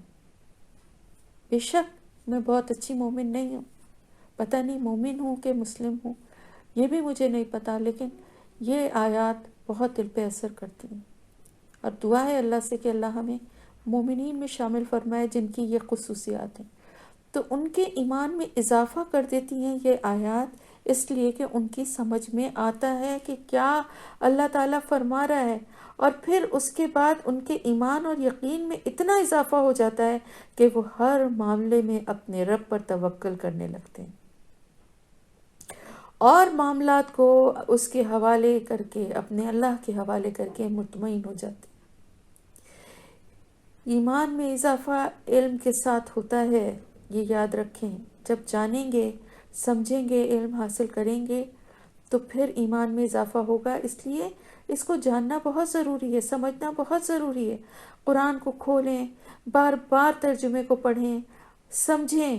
پھر کہیں پر لگے کہ اور ضرورت ہے تو اور سمجھیں، غور کریں، اپنے طور پہ بھی کریں. صرف تفسیر کو سن کے یہ نہ سمجھیں کہ سب کچھ ہم نے سیکھ لیا، جان لیا، بلکہ ہر انسان کو دعوت دے رہا ہے یہ قرآن. جب آپ کو سمجھ میں آنے لگے تو پھر آیات پہ غور و فکر کرنا آسان ہو جاتا ہے. تو جب انسان اللہ کی آیات کو پڑھتا ہے اور اس کو پتہ چل جاتا ہے کہ میرا رب کیا ہے، کتنا با اختیار ہے. ویسے تو ہم سب کو پتہ ہے نا کہ اللہ ہمارا رب ہے، ساری قدرت، سارے خزانے اس کے پاس ہیں، جو کچھ بھی دنیا میں ہو رہا ہے سب اس کی رضا سے، اس کے حکم سے ہو رہا ہے. لیکن جب آپ قرآن کو پڑھتے ہیں اور سمجھتے ہیں اور ان آیات سے گزرتے ہیں تو آپ کے دل میں ایمان اور یقین پیدا ہو جاتا ہے، اپنے ایمان پہ یقین پیدا ہو جاتا ہے، اور وہ یقین آپ کو توکل پر لے جاتا ہے، اللہ پہ توکل کی طرف لے جاتا ہے. پھر کیا ہوتا ہے؟ اس توکل کی وجہ سے کیا ہوتا ہے؟ پھر انسان کا دل مطمئن، اب وہ سکون میں آ جاتا ہے. اسے معلوم ہے کہ جو کچھ بھی ہو رہا ہے نا یہ میرے اللہ کی طرف سے ہو رہا ہے، اور میرے اللہ سے زیادہ میرا بھلا چاہنے والا، مجھ سے محبت کرنے والا کوئی ہے ہی نہیں. اب زبان کی بات نہیں رہی، زبان سے تو ہم سب یہی کہتے ہیں نا، اب بات ہو گئی دل کے یقین کی. دل تک ایمان پہنچ گیا، اور ان آیات کو پڑھنے کے بعد اللہ سے قریب ہوتے گئے، جانتے گئے کہ ہے کیا، ہمارا رب ہے کیا، اس کا تعارف ہوتا گیا. اور جیسے جیسے اس کو جانتے گئے ویسے ویسے دل مطمئن ہوتا گیا. کوئی تکلیف بھی آئی، کوئی پریشانی بھی آئی تو یہ پتہ ہے کہ بے شک بہت شدید تکلیف ہے، بہت دکھ ہے، لیکن میرے رب کو پتہ ہے، وہ مجھ سے بہت محبت کرتا ہے. اس نے اگر مجھ سے کوئی چیز چھینی ہے، اس نے اگر مجھ سے کوئی چیز لی ہے، اس میں کوئی نہ کوئی اس کی حکمت ہے، اس کی بہتری ہے، جو اس نے میرے لیے کوئی بہتری رکھی ہے. یہ اطمینان جو ہے نا اس تکلیف کو آہستہ آہستہ کم بھی کر دیتا ہے، کیونکہ وہ تکلیف تو دل کو پہنچتی ہے، اور تکلیفیں تو دل کو پہنچیں گی. اس دنیا میں آئے ہیں تو صرف خوشیاں اور سکون اور آسائش اور آرام کی زندگیوں کے لیے نہیں بھیجا ہے. دنیا میں آپ کو ہر طرح کے حالات کے لیے کا مقابلہ کرنے کے لیے اور اس میں اپنے ایمان کو سلامت رکھنے کے لیے بھیجا ہے. یہی ٹیسٹ ہے. تو پھر اپنے رب پہ جیسے جیسے اعتماد ہوتا جاتا ہے، یہی ہے ایمان، اللہ پہ اتنا بھروسہ اور اعتماد، تو پھر انسان کا دل مطمئن ہوتا جاتا ہے کہ میرا رب ہر چیز پہ قادر ہے، اور وہ میرا رب ہے، وہ میرے لیے برا کر ہی نہیں سکتا. جیسے اپنے ماں باپ پہ کیسا ہمیں یقین ہوتا ہے، اگر امی ڈانٹتی ہیں کسی چیز کے لیے یا ابو منع کرتے ہیں وقتی طور پہ کتنا برا لگتا ہے، لیکن ریئلائز کرتے ہیں نا ہمارے ہی بھلے کے لیے تھا، ہمارے ہی فائدے کے لیے تھا. تو پھر وہ رب جو کہ ان کو بھی بنانے والا ہے، ہمیں بھی بنانے والا ہے، اور ہر چیز کائنات کی جس نے تخلیق کی ہے وہ اپنی مخلوق سے کتنی محبت کرتا ہے، اور ہم انسانوں سے سب سے زیادہ محبت کرتا ہے، 70 ماؤں سے بھی بڑھ کے محبت کرتا ہے۔ وہ ہمیں کیوں تکلیف پہنچانا چاہے گا؟ وہ تو ہمارے اتنے بڑے بڑے گناہوں کے بعد بھی ہماری توبہ کے بعد سب معاف کر دیتا ہے، وہ ہمیں کیوں تکلیف پہنچانا چاہے گا؟ وہ تو ہماری دعاؤں کو سنتا ہے، ہمیں نوازتا ہے، ہماری زندگی میں بہت کچھ ہمیں دیتا ہے، ہمیں زندگی دیتا ہے، ہمیں تعلیم دیتا ہے، ہمیں اچھا گھر دیتا ہے، ماں باپ، بہن بھائی، شوہر، بچے، بہت کچھ، مال و دولت، جتنا جس کی نصیب کا ہے سب کو اللہ پاک دیتا ہے۔ تو سب سے بڑھ کر یہ ہمیں زندگی میں کیا چاہیے؟ ہمیں زندگی میں اطمینان قلب چاہیے، سکون چاہیے۔ کروڑوں اربوں کی دولت ہوتے ہوئے بھی اگر دل سکون سے خالی ہے تو وہ سب مال و دولت بیکار ہے، اور وہ سکون جو ہے وہ اللہ کے اوپر اعتماد کرنے، توکل کرنے سے حاصل ہوتا ہے۔ پھر ان کی اور خصوصیات ساتھ ساتھ بتائی گئی ہیں کہ وہ نماز قائم کرتے ہیں، کیونکہ نماز جو ہے وہ میں نے جیسے کہ بتایا اللہ کے ذکر کا سب سے بڑا ذریعہ ہے، اور اس میں بھی قرآن کی تلاوت ہوتی ہے، تو وہ نماز قائم کرتے ہیں۔ اور جو رزق اللہ نے دیا ہے انہیں، اللہ تعالیٰ فرما رہا ہے جو رزق ہم نے انہیں دیا، یہ نہ سمجھیں کہ وہ خود سے ان کے پاس کہیں سے آ گیا۔ لوگ مال کو یہ سمجھتے ہیں، ہر چیز کو یہ سمجھتے ہیں یہ ہمارا ہے، یہ ہمارا ہے۔ دیکھیں مال غنیمت میں بھی تو یہی تھا نا کہ جس کے ہاتھ لگ گیا اس نے کہا یہ ہمارا ہے۔ اسی طرح زندگی میں بھی ہم ہر چیز کو سمجھتے ہیں، یہ گھر ہمارا، یہ کپڑے ہمارے، یہ پیسہ ہمارا، یہ جائیداد ہماری، سب کچھ ہماری۔ لیکن اللہ تعالیٰ فرما رہا ہے جو رزق ہم نے دیا انہیں،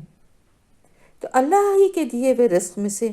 اللہ ہی کے لیے خرچ کرتے ہیں، اور اس پر اللہ تعالیٰ ہمیں ثواب دیتا ہے۔ کیسی بات ہے نا جو سمجھ میں آنے والی نہیں ہے، کہ اتنی رحمت اور اتنی شفقت اور اتنی محبت کہ خود ہی دے رہا ہے، اور وہ کہتا ہے ہم سے کہ اس میں سے خرچ کرو ان راستوں پہ، ان طریقوں پہ جو اللہ نے بتائے، اور پھر اس خرچ کرنے پہ وہ ہمیں اجر و ثواب بھی دیتا ہے۔ کیوں؟ کیونکہ وہ یہ بھی ہماری ٹریننگ کا ایک حصہ ہے کہ اس مال، ان چیزوں سے جو دنیاوی ہیں ان کی محبت اتنی حاوی نہ ہو جائے کہ اللہ کو ہی بھول جاؤ اور ان سب کو اپنا سمجھنے لگو۔ سب عارضی ہے، اس چیز کا احساس رکھو، اور جو دے دیا اللہ کی راہ میں وہی باقی رہ جانے والا ہے۔ اولئک ھم المؤمنون حقا، یہی وہ لوگ ہیں جو سچے مومن ہیں۔ یہ جو نشانیاں بتائی گئی ہیں یہ حقیقت میں مومن یہی ہیں، اور وہ ایسے نیک لوگ، ایسے ایمان والے، ایسے توکل کرنے والے اللہ پہ جو لوگ ہیں، ان کے لیے اللہ کے پاس درجات ہیں۔ جنت کے درجوں کی یہاں بات ہو رہی ہے۔ آپ کو معلوم ہے نا کہ جنت کے 100 درجے ہیں، اور حضرت عائشہ رضی اللہ تعالیٰ عنہ سے تو بلکہ روایت ہے کہ جتنی قرآن کی آیات ہیں اتنے درجے ہیں، اور ایک حافظ جو ہے قرآن کو حفظ کرنے والا، اس سے کہا جائے گا کہ وہ قرآن کی تلاوت کرتا جائے اور درجوں پہ چڑھتا جائے، تو آخری درجے تک وہ پڑھتے پڑھتے پہنچ جائے گا۔ اسی لیے جو میں آپ لوگوں کو سورہ یاسین اور سورہ رحمان اور مختلف صورتیں یاد کرنے کے لیے جو بار بار میں دعوت دیتی ہوں اور کوشش کرواتی ہوں کہ چلیں پورا قرآن نہیں، کچھ درجے تو ہم بھی چڑھ جائیں گے نا انشاءاللہ تعالیٰ، اللہ کی رحمت سے، اللہ نے چاہا تو درجات ہیں ان کے جو کہ ان کی نیکیوں کی وجہ سے ہیں، اور اللہ تعالیٰ کے پاس جو لوگ اپنے اعمال صالحہ لے کر جائیں گے ان کی نیتوں کے حساب سے ان کے درجے بڑھیں۔ ایسا نہیں ہوگا کہ جتنے مومن ہیں وہ سب کے سب ایک ہی درجے میں ہوں۔ ہر ایک کے جو بھی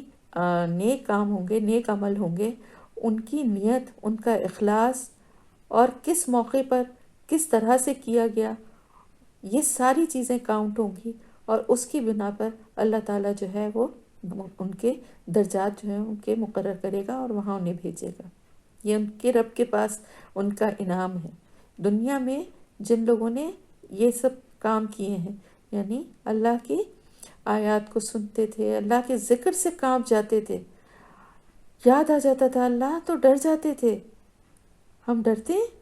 کسی بھی غلط کام کو کرتے ہوئے جائزہ ہم سب کو اپنا لینا ہے۔ اللہ کی آیات پڑھی جاتی تھی تو ان کا ایمان بڑھ جاتا تھا اور اپنے اللہ پر ہی وہ توکل کرتے تھے، ساتھ ہی ساتھ نماز قائم کرتے تھے۔ اللہ نے جو رزق دیا تھا، رزق میں نے آپ کو بتایا تھا نا، سب کچھ آ جاتا ہے، مال، اسباب، اولاد، سب کچھ آ جاتا ہے، یہ سب رزق ہے، اس میں سے وہ خرچ کرتے ہیں۔ تو جب یہ سب کچھ کرنے کے بعد اللہ کے پاس پہنچتے ہیں تو پھر ان کے درجے ہیں، ان کی نیکیوں اور ان کی نیتوں کے حساب سے، جو بھی درجہ ملے گا ان کی نیت اور کوشش کے حساب سے ملے گا۔ اور پھر ساتھ ہی ساتھ نہ صرف یہ کہ درجے ہیں جنت کے، بلکہ ان کے لیے بخشش بھی ہے۔ کیونکہ دیکھیں کتنے بھی نیک ہوں، کتنے بھی اچھے عمل کرنے والے لوگ ہیں، کبھی نہ کبھی کچھ غلطیاں بھی ہو جاتی ہیں، کچھ گناہ بھی ہو جاتے ہیں، تو اللہ تعالیٰ ایسے نیک لوگوں کے لیے جو ان ساری باتوں پر عمل کرتے تھے، دنیا میں پوری کوشش کرتے تھے کہ اللہ کی راہ پہ چلنے کے پورے اخلاص کے ساتھ باعمل ہو جائیں، کوئی گناہ کرتے ہوئے ڈرتے تھے، مگر انسان ہونے کے ناطے کچھ نہ کچھ غلطیاں یا گناہ ان سے ہو ہی گئے، تو پھر انشاءاللہ تعالیٰ اللہ ان کے ساتھ مغفرت کا معاملہ فرمائیں گے۔ جو ڈھیٹ نہیں تھے، جو جان بوجھ کے گناہ کو پھر بھی کرنے والے نہیں تھے، بلکہ بچنے کی کوشش کرتے ہوئے، اللہ کے راستے پہ چلنے کی کوشش کرتے ہوئے، پھر بھی انسان ہونے کے ناطے کہیں پہ لڑکھڑا گئے، کہیں پہ بہک گئے، تو ان کے ساتھ اللہ مغفرت کا معاملہ فرمائیں گے۔ اور پھر ساتھ ہی ساتھ وہ رزق کریم، عزت والا رزق، جنت کا رزق جو ہے نا وہ رزق کریم ہے۔ دنیا کے رزق کی یہاں بات نہیں ہو رہی، بلکہ یہ جنت کے رزق کی بات ہو رہی ہے کہ وہاں وہ رزق دیے جائیں گے اپنے رب کی طرف سے۔ کما اخرجک، جیسا کہ نکالا آپ کو، ربو کا آپ کے رب نے، من بیتی کا آپ کے گھر سے، بالحقی ساتھ حق کے، وَإِنَّ اور بے شک، فریقاً ایک گروہ، من المؤمنین مومنوں میں سے، لکارہون البتہ ناپسند کرنے والا تھا۔ اب یہ جو ہے یہ اس کی تفسیر سے پہلے میں تھوڑا سا آپ کو بیک گراؤنڈ جنگ بدر کا بتا دوں، کیونکہ یہاں سے اس کا بیان شروع ہو گیا ہے۔ میں نے جیسا کہ آپ کو بتایا تھا کہ سن 2 ہجری میں جنگ بدر کا آغاز ہوا تھا، شعبان میں ایکچولی یہ اس آغاز تو ہو گیا تھا، لیکن جنگ جو تھی وہ رمضان کے مہینے میں ہوئی تھی۔ اب اس جنگ کا بیک گراؤنڈ کیا تھا؟ جیسا کہ آپ سب کو معلوم ہے کہ آپ صلی اللہ علیہ وسلم جب ہجرت کر کے مدینے آئے تھے تو ظاہر مکے کے لوگ جو تھے وہ انہوں نے ان کی دشمنی تو معلوم ہی تھی، اور انہوں نے وہاں پر مکے میں مسلمانوں کا آنا جو ہے وہ بالکل ظاہر اتنا خطرناک تھا کہ وہ جا ہی نہیں سکتے تھے، جس کے جواب میں اہل مدینہ جو تھے انہوں نے، وہاں کے رہنے والے نے تھوڑا سا، جب یہ لوگ سیٹل ہوئے مسلمان، تو انہوں نے کیا کیا، کیونکہ آپ کو معلوم ہے قریش کا جو پیشہ تھا وہ تجارت تھا، اور اس کے لیے یہ شام جانے کے لیے جو تجارتی شاہراہ تھی وہ مدینے اور اس کے بحر احمر کے ساحل کے درمیان ایک شاہراہ تھی جہاں پہ یہ جاتا تھا ان کا قافلہ جس راستے سے۔ اب اس پر بہت سارے قبائل جو تھے مختلف آباد تھے۔ آپ صلی اللہ علیہ وسلم نے سب سے پہلے کیا کیا، تھوڑا سا مدینے میں سیٹل ہوتے ہی پہلے تو اطراف مدینہ کے جو یہودی قبیلے تھے ان سے پہلے معاملہ طے کیا، اس کے بعد آپ نے ان قبائل سے گفت و شنید کی تاکہ ان کو بھی اپنا حلیف بنا لیں، اتحادی بنا لیں، یا کم از کم ان سے ایسا معاہدہ کر لیں کہ وہ ساتھ دیں۔ مسلمان ہونے والی تو ابھی بات نہیں تھی، لیکن ایک ایسا ہوتا ہے نا کہ جو عرب کے قبائل کا ایک دستور تھا کہ آپس میں قبیلے جو تھے وہ ایک دوسرے کا ساتھ دیتے تھے، کسی بھی مشکل وقت میں ایک دوسرے کا ساتھ دینے کا معاہدہ کر لیا جاتا تھا، اور پھر اگر ایک کو قبیلے کے اوپر کوئی حملہ یا کوئی اس کو نقصان پہنچانے کی کوشش کرتا تھا تو باقی سارے قبیلے بھی اس کا ساتھ دیتے تھے، اس کے اپنے ساتھی کا ساتھ دے کے اس کے خلاف لڑتے تھے، ٹھیک ہے۔ اس طرح کچھ قبائل جو تھے کافی اہم، ان سے جو ہے یہ ایک آپ صلی اللہ علیہ وسلم نے جو ہے ان کو بھی اپنا حلیف بنا لیا، اور ان کے ساتھ ایسا پیکج ہو گیا کہ وہ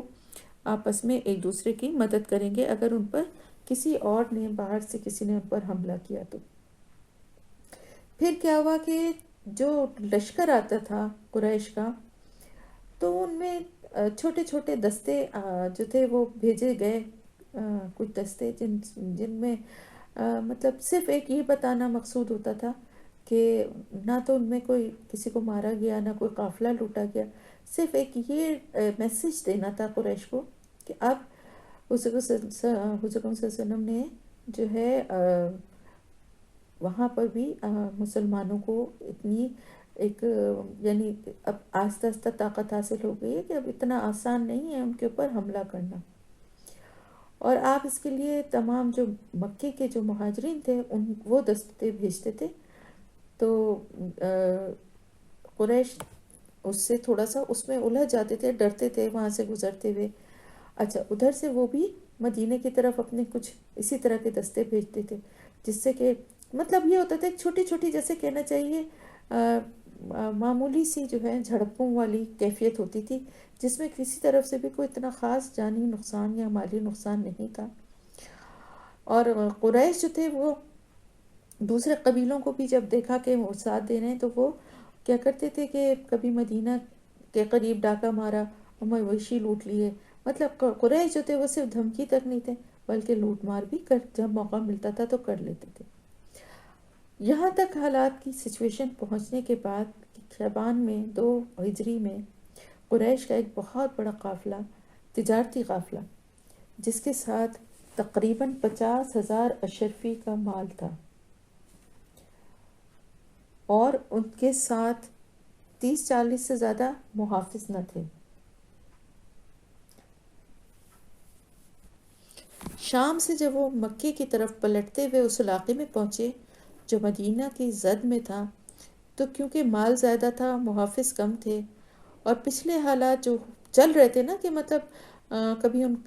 وہاں سے مدینے سے جو ہے مسلمانوں کے ایک دستہ آ کے حملہ قافلوں پہ کرتا تھا اور ان کو تھوڑا دھمکاتے تھے، تو اس بنا پہ ان کو یہ اب خطرہ ہوا کہ کہیں کوئی طاقتور مسلمانوں کا دستہ جو ہے یہاں آ کے اس پر چھاپا نہ مارے، اور یہ مال تو بہت زیادہ تھا، یہ کہیں نہ لوٹ لیا جائے. سردار قافلہ جو تھے وہ ابو سفیان تھے. انہوں نے وہاں اس علاقے میں پہنچتے ہی ایک آدمی کو مکے کی طرف دوڑا دیا کہ وہ وہاں سے مدد لے آئے. اس شخص نے مکے پہنچتے ہی عرب کے قدیم قاعدے کے مطابق اپنے اونٹ کے کان کاٹے، اس کی ناک چیر دی، کجاوے کو الٹ دیا. یہ مطلب یہ تھا کہ بہت اس کا مطلب یہ ہوتا تھا کہ انتہائی کوئی خطرناک پریشانی کی اور بہت ہی کوئی جان کو سخت خطرے والی بات ہے. اور اپنی قمیص کو آگے پیچھے سے پھاڑ کر شور مچانا شروع کر دیا. قریش والوں، اپنے قافلے تجارت کی خبر لو، تمہارا مال جو ابو سفیان کے ساتھ ہے. محمد صلی اللہ علیہ وسلم اپنے آدمی لے کر ان کے در پہ ہو گئے ہیں، مجھے امید نہیں کہ تم انہیں پا سکو گے، دوڑو دوڑو مدد کے لیے. مطلب اس ایک ہنگامی صورتحال وہاں اس نے کریٹ کر دی. اس پر سارے مکے میں ایک عجیب ہیجان برپا ہو گیا، ایک عجیب سی افراتفری پھیل گئی. اور ویسے بھی ان کے جو ہے دل میں تو یہ تھی ہی بات کہ کسی طرح سے مدینے میں اور مسلمانوں کو کے اوپر حملہ کر کے اور ان کو بالکل ہی ان کی جو رہی سہی وہ ہے اس کو بھی کچل دیں، کیونکہ یہ چیز تو وہ مکے میں بھی چاہتے تھے، لیکن مکے سے مسلمانوں کا نکل جانا انہیں ایک طرح سے بہت کھلتا تھا. تو قریش کے تمام بڑے بڑے سردار جو تھے نا وہ اس جنگ کے لیے تیار ہو گئے. کہا جاتا ہے کہ 950 سوار تھے، جس میں سے 600 ذرہ پوش تھے. ذرہ پوش کیا مطلب ہوتا ہے؟ یعنی جو وہ ایک لوہے کا جو لباس نہیں ہوتا سر سے پاؤں تک جو پہنا جاتا ہے، اتنا کمپلیٹ لباس جو لوہے کا تھا وہ پہنے ہوئے بھی 600 سردار تو وہ تھے. اس میں بڑے بڑے سردار اس لشکر میں شامل تھے. ابو جہل بھی اسی میں تھا، اور سوائے ابو لہب کے. ابو لہب نے اپنے بدلے جو ہے وہ کچھ مال بھی دے دیا تھا اور کسی اور کو لڑنے کے لیے بھیج دیا تھا، وہ اس میں شامل نہیں ہوا تھا. اس کے علاوہ 100 جو تھے سوار وہ اس کے علاوہ ان کے ساتھ تھے، یعنی یہ تقریباً 1000 جو لوگ تھے ان کا یہ لشکر تیار ہو کے مدینے کی طرف انہوں نے حملے کی نیت سے یہ نکلے تھے. یہ اس واقعے کے طرف اشارہ ہے. ٹھیک ہے. اب اللہ تعالیٰ فرما رہا ہے کہ یہ فیصلہ کیونکہ اللہ نے فرمایا تھا کہ آپ صلی اللہ علیہ وسلم کو بدر کے دن جو اخرجہ کا ربو کا آپ کے رب نے نکالا آپ کو آپ کے گھر سے کہاں جانے کے لیے، بدر کے میدان میں. انہوں نے وہ قافلہ جو تھا وہ آ کر میدان مکے مدینے سے باہر نکل کے ایک مقام تھا بدر کا، وہاں میدان تھا، اس میں وہ قافلہ آ کر وہاں ٹھہر گیا. اور اللہ کے حکم سے اللہ تعالیٰ نے جیسا کہ فرمایا تھا تو آپ صلی اللہ علیہ وسلم جو ہیں اپنے ساتھیوں کو لے کر اپنے یعنی اللہ تعالیٰ فرما رہا ہے بالحق، حق کے ساتھ، کیونکہ یہ اللہ کا فیصلہ تھا تو حق کے ساتھ تھا. اور اب اس وقت کیا تھی، دو سچویشن تھی. یعنی وہ قافلہ جو تھا ایکچولی ہوا یہ تھا کہ قافلے کی بھی خبر کیونکہ مل گئی تھی تو اب ایک تیاری یہ ہوئی تھی کہ جا کے قافلے کو پہ حملہ کر کے اور ان کو لوٹنے کی وہ تھی. تو کیونکہ ظاہر ہے اتنا بڑا ان کے پاس جو 50,000 جیسے میں نے بتایا اشرفیاں تھیں، اور اس میں سے زیادہ تر جو تھا مال وہ جو مہاجرین جو مکے کو چھوڑ کر مدینہ ہجرت کر کے آ گئے تھے تو ان کے مال سے بھی یہ تجارت کی گئی تھی. تو ایک طرح سے اس میں ان کے بھی پیسے اور ان کا بھی مال لگا ہوا تھا. اور پھر جیسا کہ قاعدہ تھا قریش کا، ظاہر پورے کے پورے تو سارے لوگ نہیں چلے جاتے تھے تجارت کے لیے، باقی لوگ جو وہاں رہتے ہوئے اپنا مال ان کے حوالے کر دیتے تھے. تو کافی لوگوں کا مطلب مال اس میں تھا اور بہت بڑی، یعنی 50,000 اشرفیاں کوئی معمولی بات نہیں تھی.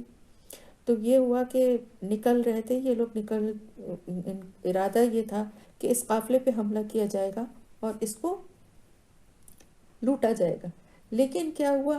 کہ وہاں کیونکہ انہوں نے اپنی جان بچانے کے لیے مکے میں خبر کر دی اور وہاں سے لشکر روانہ ہو گیا.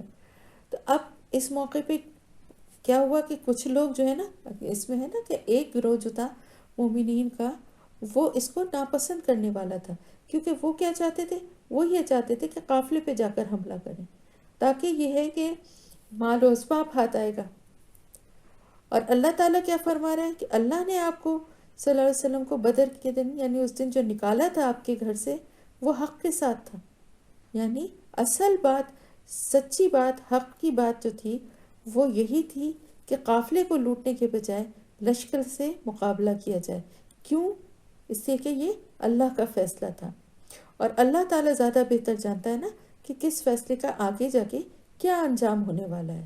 تو اس لیے یہ بات کہی جا رہی ہے، کیونکہ دیکھیں وہی والی بات یہاں پہ پھر آ گئی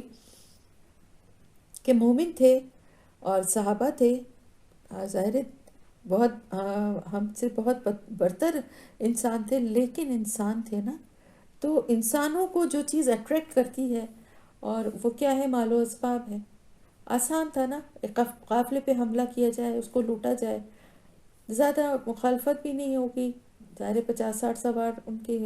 حفاظت کے لیے تھے، ان کا مقابلہ کرنا بھی اتنا مشکل نہیں، اور بدلے میں مال و اسباب بہت زیادہ ملنے والا ہے. تو بظاہر کیا لگ رہا تھا کہ اس میں زیادہ فائدہ ہے کہ قافلے کو جا کے لوٹا جائے. لیکن اللہ کا کیا فیصلہ تھا کہ جنگ کی جائے، اس لشکر سے مقابلہ کیا جائے. تو اب آپ یہ دیکھیں نا کہ یہاں پر پہلے ہی بات کیا کہہ دی گئی کہ اللہ اور اس کے رسول کی اطاعت کرو، کیونکہ ہر موقع پر بحث مباحثہ یا ہر ایک سے رائے لینا یہ ضروری نہیں ہوتا. ایسا موقع نہیں ہوتا کہ ایک لیڈر جو ہے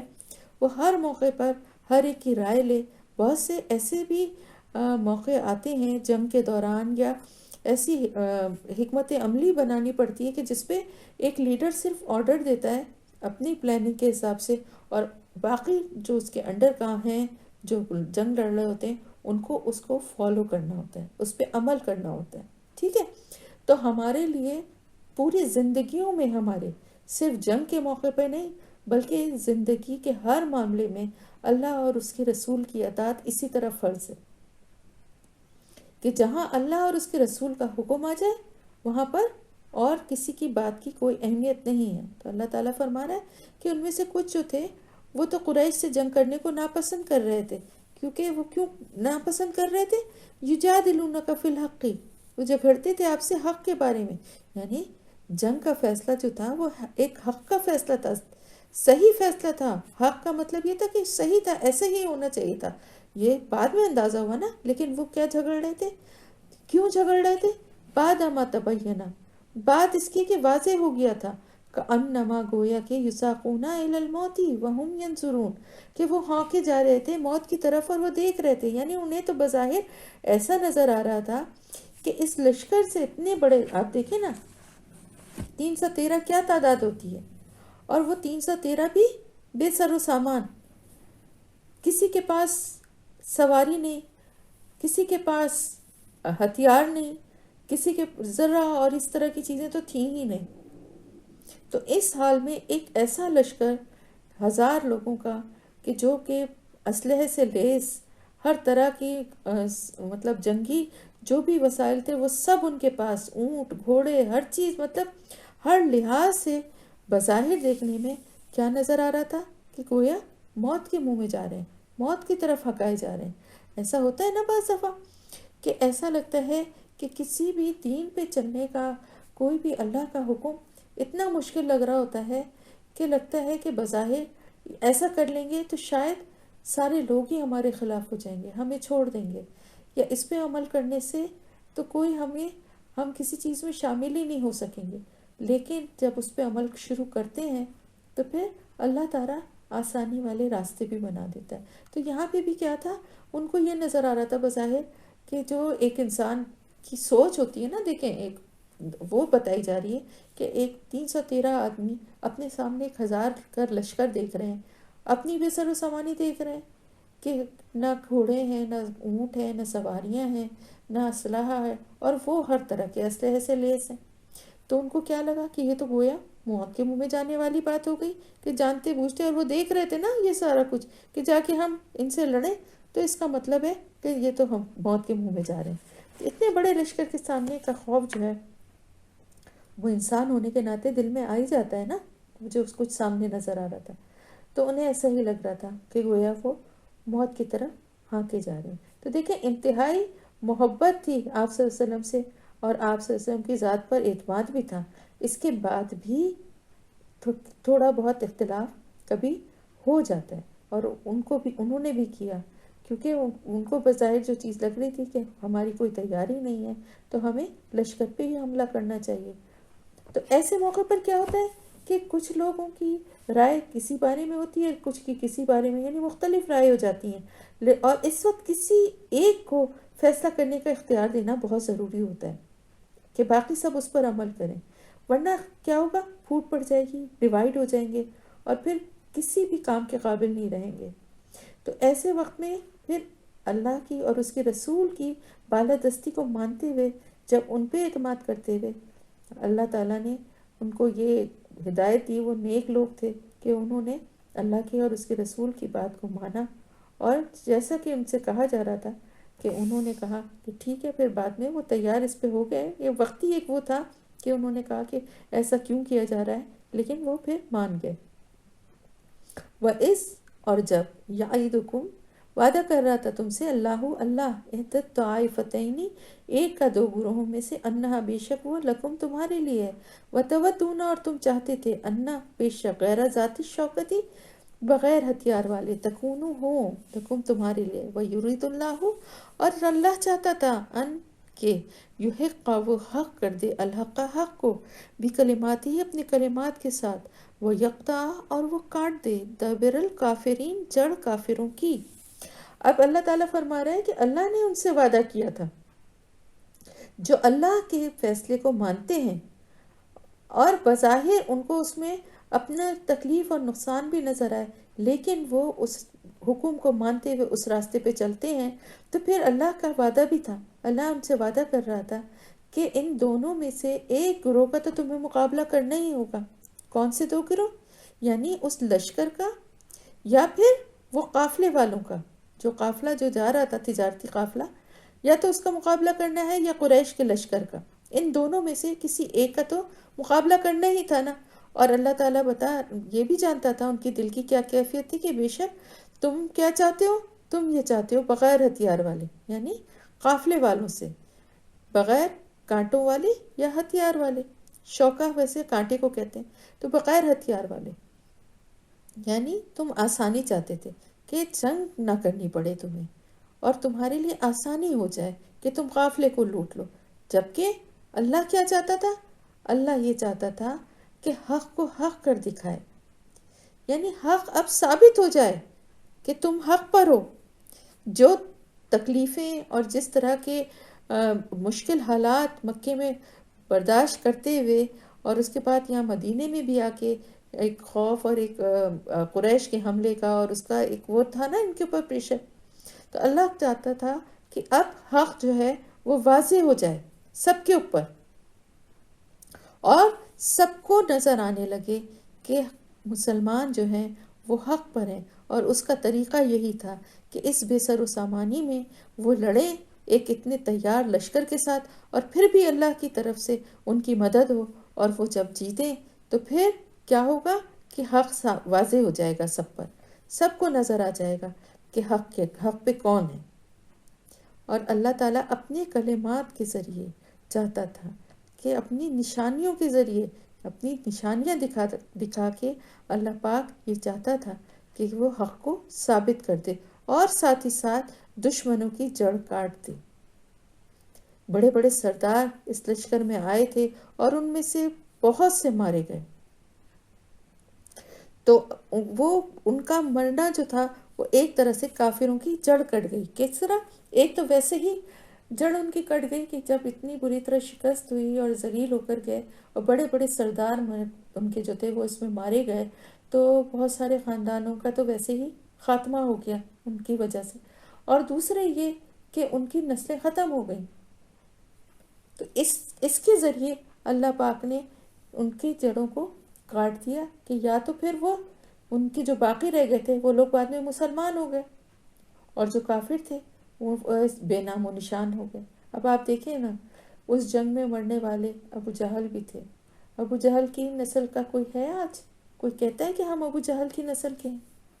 ہم اس کی نسل سے چلتے چلے آ رہے ہیں. ایک کسی صحابی سے بھی اگر کوئی نسبت اپنی بتا سکتا ہے تو بہت فخر سے بتائے گا، لیکن کوئی ان کفار سے بتا سکتا ہے؟ کوئی؟ اول تو ان کی نسلیں ختم ہی ہو گئیں، لیکن اگر ہو بھی تو کوئی نام لے گا مسلمان ہونے کے بعد؟ تو ویسے ہی ان کے سب پچھلے وہ ختم ہو گئے، جو لوگ مر گئے تھے، مارے گئے تھے، ان کا معاملہ ختم ہی ہو گیا. تو اللہ تعالیٰ یہی چاہتا تھا کہ ان کافروں کی جڑ کٹ جائے، اور لِيُحِقَّ الْحَقَّ وَيُبْطِلَ الْبَاطِلَ، اور تاکہ وہ حق کو حق ثابت کر دے اور باطل کو باطل کر دے. اسی لیے وہ چاہتا تھا اللہ تعالیٰ کہ تم اس لشکر سے مقابلہ کرو، اسی طرح سے حق ثابت ہو سکتا ہے، اور باطل جو ہے اس کو اپنی حقیقت پتہ چل جائے گی کہ وہ حق پر نہیں ہے. وہ اتنی تیاری اور اتنے سامان کے باوجود اس کی شکست، اس کا ذلیل ہونا، اس کے بڑے بڑے سرداروں کا مارا جانا کیا ثابت کرتا ہے کہ وہ حق پر نہیں ہے. اور مسلمانوں کی فتح جو ہے وہ یہ ثابت کر دے گی کہ وہ حق پر ہے. اور اگرچہ ناپسند کریں مجرم لوگ، یعنی جو کفار تھے، مجرمین تھے، وہ اس بات کو ناپسند بھی کریں، وہ نہیں چاہتے تھے کہ حق اور باطل جو ہے وہ اس طرح ان کے پر ظاہر ہو، کیونکہ وہ تو اپنے کو حق پہ سمجھتے تھے نا. لیکن اللہ کی حکمت یہی تھی کہ اب اس موقع پر یہ سارا جو ہے نا ان کو پر بھی یہ حقیقت کھل جائے. اس جب تستغیثون ربکم، تم فریاد کر رہے تھے اپنے رب سے، فاستجابا، تو اس نے جواب دیا، لکم تمہیں، انی، کہ بے شک میں،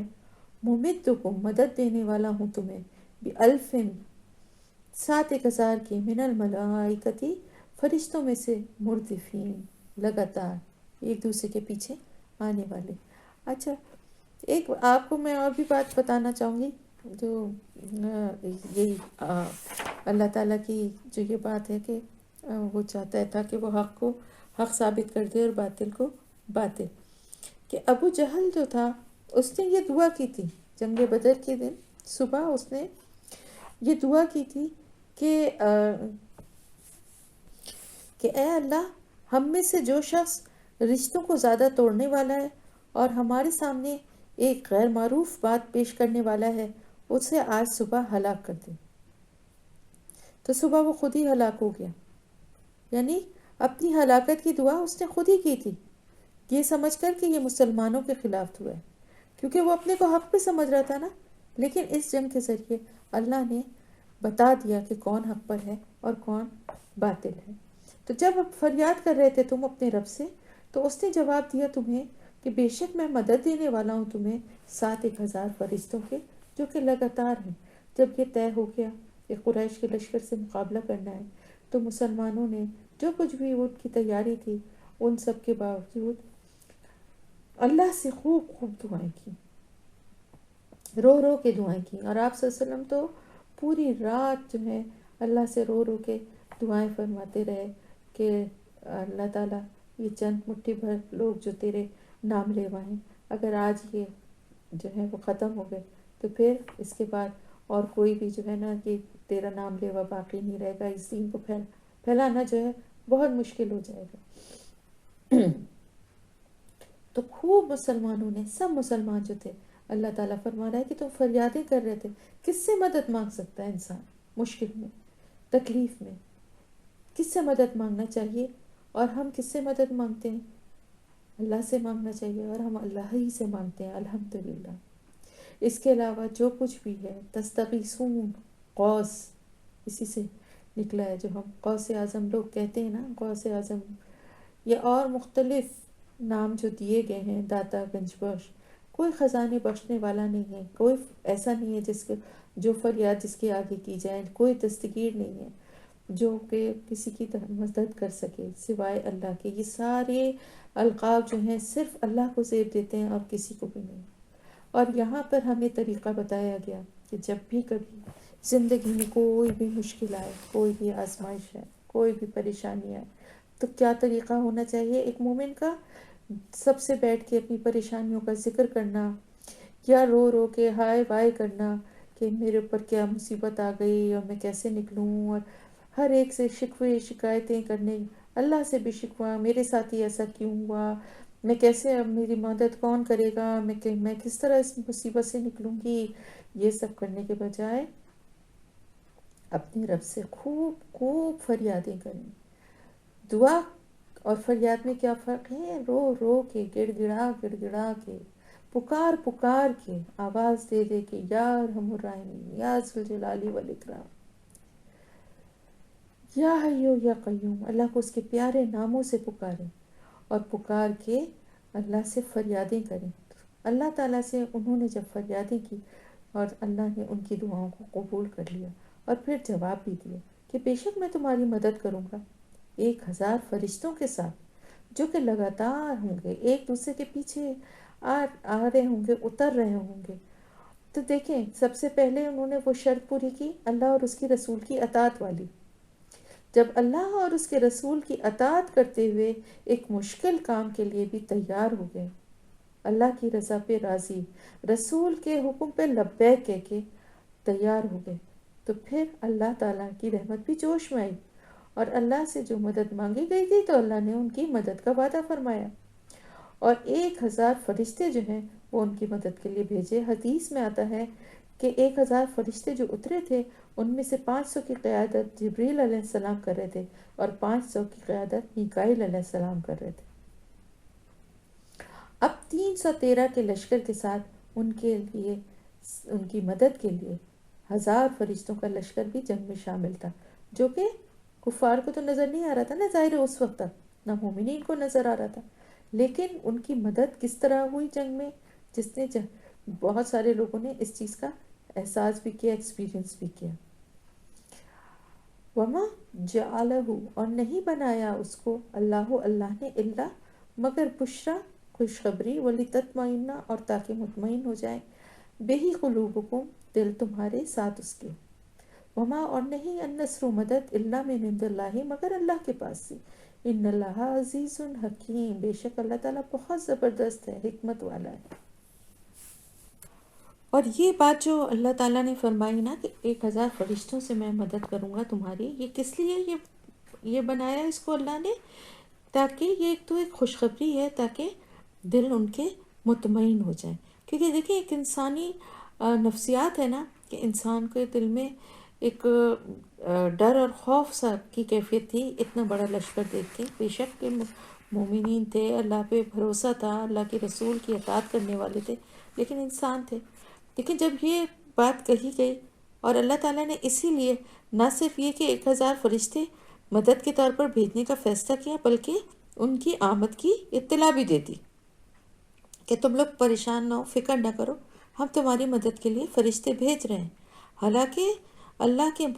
وعدے کے مطابق میدان بدر میں فرشتے اترے ضرور، لیکن عملی طور پر لڑائی جو تھی وہ مسلمانوں نے ہی کی کفار کے ساتھ. اور مسلمانوں کا وہ جذبہ تھا، ایسی بے جگری اور بے خوفی سے وہ لڑے تھے کہ اپنے سے 3 گنا بڑے لشکر پر غالب آ گئے. اب ایمان کی قوت تو تھی ہی، ساتھ ہی جب اللہ نے یہ مدد کی کا وعدہ اور اللہ کی طرف سے فرشتوں کی مدد کی ایک ان کو خوشخبری سنائی گئی، تو پھر ان کے دل جو تھے وہ بہت زیادہ، یعنی جو ایک خوف والی کیفیت تھی وہ نکل گئی دل سے. یہی تھا نا کہ اتنے بڑے لشکر سے ہم کیسے مقابلہ کریں گے. لیکن جب اللہ کی یہ حکمت عملی تھی نا کہ اللہ نے بھی ان کی دعاؤں کو قبول فرما کے انہیں ایک یہ خوشخبری سنائی، تو وہ اتنے بے جگری سے لڑے کہ اپنے سے 3 گنا بڑے لشکر کو بھی شکست دی. اور بہت بہت یعنی بچوں تک نے اس جنگ میں اس طرح بہادری کا، آپ لوگ یقیناً سب نے پڑھا ہوگا کہ اس طرح سے ابو جہل کو 2 ینگ بالکل لڑکے تھے کم عمر، جن کی عمر بھی اتنی نہیں تھی، اور وہ جنگ میں حصہ لینے آئے تھے. انہوں نے اس کو جو ہے وہ ابو جہل کو مارا تھا. تو اللہ کی طرف سے ہی فتح، تو اصل اللہ ہی کی طرف سے، کیونکہ اللہ تعالیٰ چاہتا نا تو لوگ ان کو مومنین کو ضرورت ہی نہیں تھی. اللہ صرف فرشتوں کو ہی بھیج کے ان کو اس لشکر کو تباہ و برباد کر دیتا. جس طرح سے کہ آپ پچھلی قوموں کا ذکر جو بھی آپ نے ابھی تک پڑھا، تو آپ نے دیکھا نا کہ جب انہوں نے اپنے پیغمبر کو کی بات نہیں سنی اور اللہ کو جھٹلایا اور اڑے رہے اپنی ڈٹائی پر، تو پھر کس طرح سے ان کے اوپر مختلف عذابوں کے ذریعے ان کو تباہ و برباد کر دیا گیا. اللہ نے مومنین کو وہاں سے نکال دیا، اور پھر ان کے اوپر کہیں پر پتھر برسے، کہیں پر زلزلے آئے، کہیں پہ طوفان اور آندھی اور چیخ کا عذاب، مختلف قوموں پہ مختلف عذاب آئے، جس سے وہ تباہ و برباد ہو گئیں، ختم ہو گئیں. لیکن حضرت موسیٰ علیہ السلام کی قوم جب تک کہ فرعون کے تسلط میں تھی، اس وقت تک صاحب کتاب صاحب شریعت نہیں تھی. اس وقت تک تو فرعون کو بھی اسی طرح تباہ و برباد اس کی پوری قوم کو کیا اللہ تعالیٰ نے. لیکن جب انہیں ایک دفعہ کتاب مل گئی، وہ کتاب کے ساتھ صاحب شریعت بن گئے، اللہ کے احکامات ان تک آ گئے، تو پھر اب دین کے احکامات جب آ گئے تو پھر ان کا نفاذ کا بھی تو وقت آ گیا نا. اور اب ان کے ذمہ یہ ذمہ داری ڈالی گئی کہ اللہ کے پیغام کو دنیا میں تمام علاقوں تک لوگوں تک پہنچانا ہے اور کافروں کا خاتمہ کرنا ہے. یہی ان کی ٹریننگ ان کو اس صحرا میں دی جا رہی تھی، اور دین کے احکامات کی کہ کس طرح ان کو نافذ کرنا ہے یہ ان کو سکھایا جا رہا تھا، کہ زندگی کے ہر معاملے میں ایک مسلمان کو کس طرح اللہ اور اس کے رسول کی اطاعت و پیروی کرنی ہے، اور اپنی کتاب میں جو اللہ کے احکامات ہیں ان پر عمل کرنا ہے. اور اس سے پہلے آپ دیکھ رہے ہیں کہ کبھی بھی اللہ نے رسول کو یا اس کے ساتھی جو مومنین تھے ان کو کسی مقابلے میں نہیں ڈالا، خود ہی اللہ نے عذاب کے ذریعے ختم کر دیا. لیکن اب ایسا نہیں تھا، بدل گئی اب اللہ کی حکمت عملی کتاب کو بھیجنے کے بعد. تو اسی طرح سے یہاں پر بھی دیکھیں، آپ نے پڑھا تھا نا حضرت موسیٰ علیہ السلام کی قوم سے کیا کیا گیا تھا، کہ داخل ہونا ہے اس علاقے میں فلسطین میں جب، اور وہاں اس قوم سے جنگ لڑو ان سے جنگ کر کے اور دین کا نفاذ وہاں پہ کرنا تھا. لیکن انہوں نے کیا کہا کہ حضرت موسیٰ علیہ السلام سے کہ یہ بڑی زبردست قوم ہے، آپ اور آپ کا اللہ جو ہے وہ جا کے ان سے لڑیں، ہم تو یہاں بیٹھے ہوئے. لیکن یہاں پر کیا سچویشن تھی، اتنا بڑا لشکر دیکھ کے بھی مومن جو تھے انہوں نے کہا اللہ اور اس کے رسول کے لیے ہم ان کے اللہ کے اور اس کے رسول کے فیصلے پہ لبیک کہتے ہیں، اور اتنے بڑے لشکر سے بھی لڑنے کے لیے تیار ہو گئے. تو پھر اللہ تعالیٰ فرما رہے فتح دینے والا تو اللہ ہی ہے، اسی کے پاس تھی، اور اللہ چاہتا تو وہ کسی بھی طرح سے دے سکتا تھا. بے شک وہ بہت زبردست اور بہت حکمت والا ہے، زبردست بھی ہے، چاہتا تو اپنی قوت سے اپنے طاقت سے ان کو تباہ کر دیتا، لیکن ساتھ ہی ساتھ حکمت والا بھی ہے. اور حکمت کیا تھی کہ جس طرح سے انسان ہیں ان کے سامنے انسان ہی آئیں اور پھر وہ بے سر و سامانی میں اس اتنے بڑے ساز و سامان والے لشکر کو شکست دیں۔ یہ دکھانا اصل مقصود تھا۔ اِذ یغشکم النعاس، اس جب یغشکم ڈھانپ رہی تھی تمہیں، النعاس اونگ، امانتاً امن والی، منہ اس کی طرف سے، وَيُنَزِّلُ اور وہ اتار رہا تھا، علیکم تم پر، من السماء آسمان سے، ماءً پانی، لیطہرکم تاکہ وہ پاک کر دے تمہیں بھی ساتھ اس کے، وَیُذْهِبَ اور وہ لے جائے، عنکم تم سے، رجز الشیطان نجاست شیطان کی، وَلِيَرْبِطَ اور تاکہ باندھ دے، عَلَى قُلُوبِكُمْ تمہارے دلوں پر، وَيُثَبِّتْ اور وہ جما دے، بِهِ الْأَقْدَامَ ساتھ اس کے قدموں کو۔ اب کیا ہوا کہ مومنین پر اونگ طاری ہو گئی،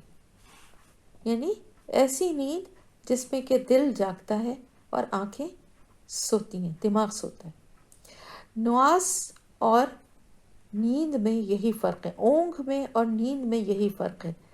کہ نیند میں کیا ہوتا ہے کہ دل بھی سو جاتا ہے، جیسے رات کو جب سوتے ہیں نا وہ نیند ہوتی ہے اور وہ بالکل بے خبر ہوتی ہے کہ جس میں دماغ اور دل سب سو جاتے ہیں، لیکن اونگ ہوتی ہے جیسے تھوڑی دیر لیٹ کے آنکھ لگتی ہے، جیسے دوپہر کو قیلولہ کیا گیا، یا تو اس میں کیا ہوتا ہے کہ تھوڑا سا دل جو ہے وہ ہوشیار رہتا ہے اور آنکھ تھوڑی تھوڑی دیر میں خود ہی سے کھل بھی جاتی ہے، یعنی احساس اور اندازہ بھی رہتا ہے وقت کا اور چیزوں کا۔ رات کی نیند بے خبری کی ہوتی ہے۔ تو اللہ تعالیٰ کی طرف سے اب یہ کیا تھا کہ اتنا زیادہ جو ہے پریشر تھا نا، ایک جنگ کا، پہلی جنگ تھی، اتنا بڑا لشکر تھا، سب کچھ گو کے وہ تیار ہو گئے تھے، لیکن پھر بھی ظاہر ہے ذہنی طور پر نیند اور سکون بہت ضروری تھی۔ اور آپ کو معلوم ہے نا کہ کتنی بے چینی ہوتی ہے، صبح پیپر ہو تو رات کو نیند نہیں آ رہی ہوتی، رزلٹ آنے والا ہو تو نیند نہیں آ رہی ہوتی، کوئی بھی بات ہوتی ہے تو سب سے پہلے انسان کا ذہن ڈسٹرب ہوتا ہے اور نیند غائب ہو جاتی ہے۔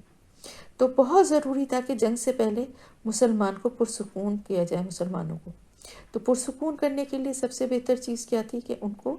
سلا دیا جائے، کیونکہ یہ اس وجہ سے تھا کہ سب تازہ دم ہو جائیں۔ مستقل خبریں آ رہی تھی نا، لوگ مطلب وہاں بھیجے جاتے تھے اور وہ آ کے خبریں دے رہے تھے قریش کے لشکر کی کہ وہ اتنی تیاریوں کے ساتھ آئے ہیں، ان کے ساتھ یہ ہے، انہوں نے لشکر ایسی جگہ ٹھہرایا ہوا ہے، اور پھر وہ مسلمان اپنا ان سے موازنہ کرنے لگتے تھے کہ ان سے مقابلے کے لیے ہمارے پاس نہ اتنی تعداد ہے نہ سواریاں ہیں۔ بے شک بھروسہ کر کے اللہ پہ تیار تھے، لیکن یہ باتیں دماغ کو ڈسٹرب کر رہی تھیں، اور صبح تازہ دم ہو کے لڑنے کے لیے نیند بہت ضروری تھی۔ تو اللہ کی طرف سے یہ بھی ایک اللہ کی رحمت تھی کہ انہیں نیند آ گئی۔ ہم سورہ آل عمران میں بھی پڑھ چکے نا کہ غزوہ احد سے واپسی پہ جب مسلمان پلٹے ہیں وہاں سے، تو ظاہر ہے کہ جانی نقصان بھی تھا، اور بہت صحابہ تھے، اکثریت جو تھی وہ بہت شدید زخمی بھی تھی، اور غم بھی تھا، رنج بھی تھا، افسوس بھی تھا، اور تکلیف بھی تھی کہ اتنے سارے اپنے ساتھیوں کو کھونے کا رنج بھی تھا، جیتی ہوئی جنگ کو ایک طرح سے ہارنے کا بھی خوف، وہ ایک دل پہ غم تھا، اور اپنی تکلیفیں، سب بہت بری طرح سے زخمی بھی تھے، اس تکلیف کی وجہ سے بھی وہ تھے۔ تو اس وقت بھی ہم نے پڑھا تھا نا کہ اللہ کی طرف سے ان پر اونگ اور نیند جو تھی وہ طاری کر دی گئی تھی۔ یہ اسی لیے اللہ کی رحمت تھی اس وقت بھی اور اس وقت بھی کہ یہ دماغ کو سکون ملے اور انسان جو ہے وہ تازہ دم ہو جائے۔ پھر اس کے بعد ساتھ ہی ساتھ اللہ تعالیٰ نے کیا کیا، اللہ کے حکم سے بارش برسائی گئی۔ اللہ تعالیٰ فرما رہا ہے، اور وہ اتار رہا تھا تم پر آسمان سے پانی، یعنی بارش برسائی گئی، کیونکہ مشرکین کے لشکر نے کیا کیا تھا، پہلے سب سے پہنچ گئے تھے میدان بدر میں، تو وہاں پہنچ کر پانی پر اور جو اچھی جگہ تھی اس پر قبضہ کر لیا تھا۔ اب اللہ تعالیٰ نے اپنے نام لیوا جو تھے، جو اس پہ بھروسہ اور توکل کر کے میدان میں آئے تھے، تو اللہ نے ان کی مدد ایسی ان مسلمانوں کی فرمائی کہ آسمان سے پانی برسایا تاکہ انہیں غسل کرنے، وضو کرنے کے لیے پاک صاف پانی مل جائے۔ پانی کے اس پہ تو انہوں نے قبضہ کر لیا تھا، تو اب اس کی وجہ سے کیا ہوا، یہ کس لیے تھا، تاکہ وہ پاک کر دے تمہیں، تو پاک کر دے، لیطہرکم، ظاہری صفائی، ظاہری طہارت، اور ساتھ ہی ساتھ باطنی طہارت بھی، وہ لے جائے تم سے، یعنی اس بارش کے ذریعے ہی تم سے جو شیطان کی گندگی، یعنی جو وسوسے تھے جو وہ دل میں ڈال رہا تھا، اور یہ سب کچھ باتیں مسلمانوں کے دل میں وسوسوں کی شکل میں وہ ڈال رہا تھا کہ مسلمان ہو، حق پر بھی ہو، تمہارے درمیان تو اللہ کا رسول موجود ہے، اللہ تمہارا مددگار ہے، مگر سارے فائدے تو مشرکین کو مل رہے ہیں۔ یہ رج تھا، یہ گندگی تھی جو ان کے دلوں میں شیطان ڈال رہا تھا، کہ کس طرح سے وہ ان کو بھٹکانے بہکانے کے لیے وہ ان کے دل میں وسوسے ڈال رہا تھا کہ وہ تو اتنی اچھی جگہ ان کو مل گئی، اصل میں تو تمہیں ملنی چاہیے تھی، وہ تو پانی ان کے ذخیرے پہ ہے، وہ تو تمہیں ملنا چاہیے تھا، تم تو حق پر ہو، اللہ بھی تمہارا مددگار ہے۔ تو ایسا ہوتا ہے کہ شیطان جو ہے وہ موقع کی تلاش میں ہوتا ہے، اور ذرا سے بھی نامناسب یا ایسے حالات ہوں کہ بہت سارے لوگ اس طرح کی ایک دفعہ کسی نے سوال بھی کیا تھا کہ ہم تو صبح شام کے اذکار بہت پابندی سے پڑھتے ہیں، اور اس کے باوجود کیوں بیمار ہو گئے، یا ہمارے گھر میں کسی کا انتقال ہو گیا تو ہم نے تو حفاظت کی دعائیں اور سب کچھ پڑھی تھی، تو کیوں انتقال ہو گیا؟ یہ سب کیا ہے؟ یہ شیطانی وسوسے ہیں۔ ایک بات یاد رکھیے کہ اس دنیا میں جو آیا ہے اس کو جانا ہی ہے، آپ کی دعائیں اس کے لیے اور طرح کے معاملات میں آسانی کر دیں گی انشاءاللہ تعالی، لیکن اس کی موت کا جو وقت ہے اس کو ٹال نہیں سکتے۔ اسی طرح بہت سی تکلیفیں، بہت سی بیماریاں یا آزمائشیں جو آنی ہیں، وہ ان دعاؤں سے اللہ پاک ان کو آسان کر دیتا ہے، ہلکا کر دیتا ہے، ان کی شدت کو کم کر دیتا ہے۔ لیکن وہ کیونکہ لوح محفوظ میں اسی طرح لکھا ہے کہ ہر انسان کے لیے جو کچھ بھی دکھ تکلیف پریشانی خوشی اس کو دیکھنی ہے، تو یہ نہیں ہے کہ کوئی ہم ان دعاؤں کو اس لیے پڑھتے ہیں کہ اللہ کی پناہ اور اس کی مدد میں آ جائیں، اور اس کے بعد اگر ہمارے ساتھ کوئی ہمیں تکلیف یا کوئی بیماری ہے تو اس کا مطلب ہے کہ اللہ کی پناہ میں آ کے اللہ کی رضا سے ہے، اور اس میں ضرور اللہ کی کوئی حکمت ہے۔ تو یہ اس بارش کے ذریعے کیا ہوا کہ یہ رجس جو تھا، یہ گندگی جو تھی، جو دل میں وسوسے والی بات تھی، وہ بھی ختم ہو گئے۔ کیوں ہو گئے؟ کہ دلوں کو ایک طرف تو یہ مضبوطی ملی کہ دیکھو اللہ پاک نے ہمارے لیے غسل اور وضو اور پینے کے، جانوروں کو پلانے، سب چیزوں کے لیے پانی کی کیسے اللہ تعالیٰ نے ہمارے لیے انتظام کر دیا۔ اور اس کے ساتھ ہی ساتھ کیا ہوا کہ جس طرف وہ زمین پر تھے، بارش ہونے سے کیا ہوا کہ وہ زمین کی مٹی جو ہے وہ پکی ہو گئی،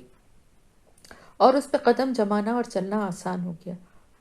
اور وہی پانی جو زیادہ تھا وہ نشیب کی طرف سے جا کے کفار کے لشکر میں وہ جو گیا، تو وہاں جا کے اس نے کیچڑ پیدا کر دی، کھڑا ہو گیا وہ، جس سے کہ گندگی ہو گئی اور ان کے لیے اور زیادہ چلنا پھرنا مشکل ہو گیا۔ اپنے حساب تو انہوں نے بڑی اچھی جگہ چنی تھی، لیکن وہ ان کے حق میں اور بری ہو گئی۔ تو اللہ تعالیٰ تو یہی چاہتا تھا کہ کسی طرح سے تو ایک مومن جو تھا، مومن جو ایک نہیں بلکہ وہ تمام مومنین جو کہ جنگ کے لیے وہاں موجود ہیں، ان کے دلوں کی صفائی ہو جائے، ظاہری بھی صفائی ہو جائے اور دلوں کی بھی صفائی ہو جائے، اور ان کے دل اور مضبوطی سے بن جائیں، بہت مضبوط ہو جائیں، اور اپنے قدموں پہ ان کو جما دے، ثابت قدمی ان کو نصیب فرما دے، عطا فرما دے۔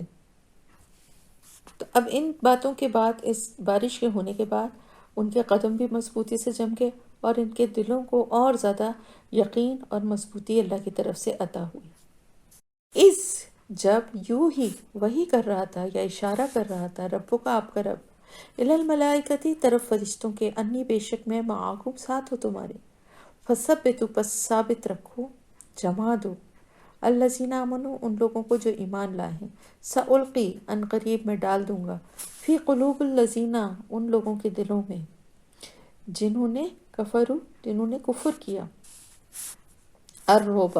روب کو، فضربوا پس مارو، فوق العناق اوپر گردنوں کے، وضربوا اور مارو، منہم ان کے، کل بنان ہر جوڑ پر۔ اللہ تعالیٰ کیا وحی کر رہا تھا؟ آپ کا رب کیا آپ کو فرشتوں کو کیا وحی کر رہا تھا؟ اللہ تعالیٰ فرما رہا ہے فرشتوں کی طرف یہ وحی کر رہا تھا کہ بے شک میں تمہارے ساتھ ہوں، بس تم جما دو ان لوگوں کے قدم جو کہ ایمان لائے، یعنی مومنین کے قدم جو ہیں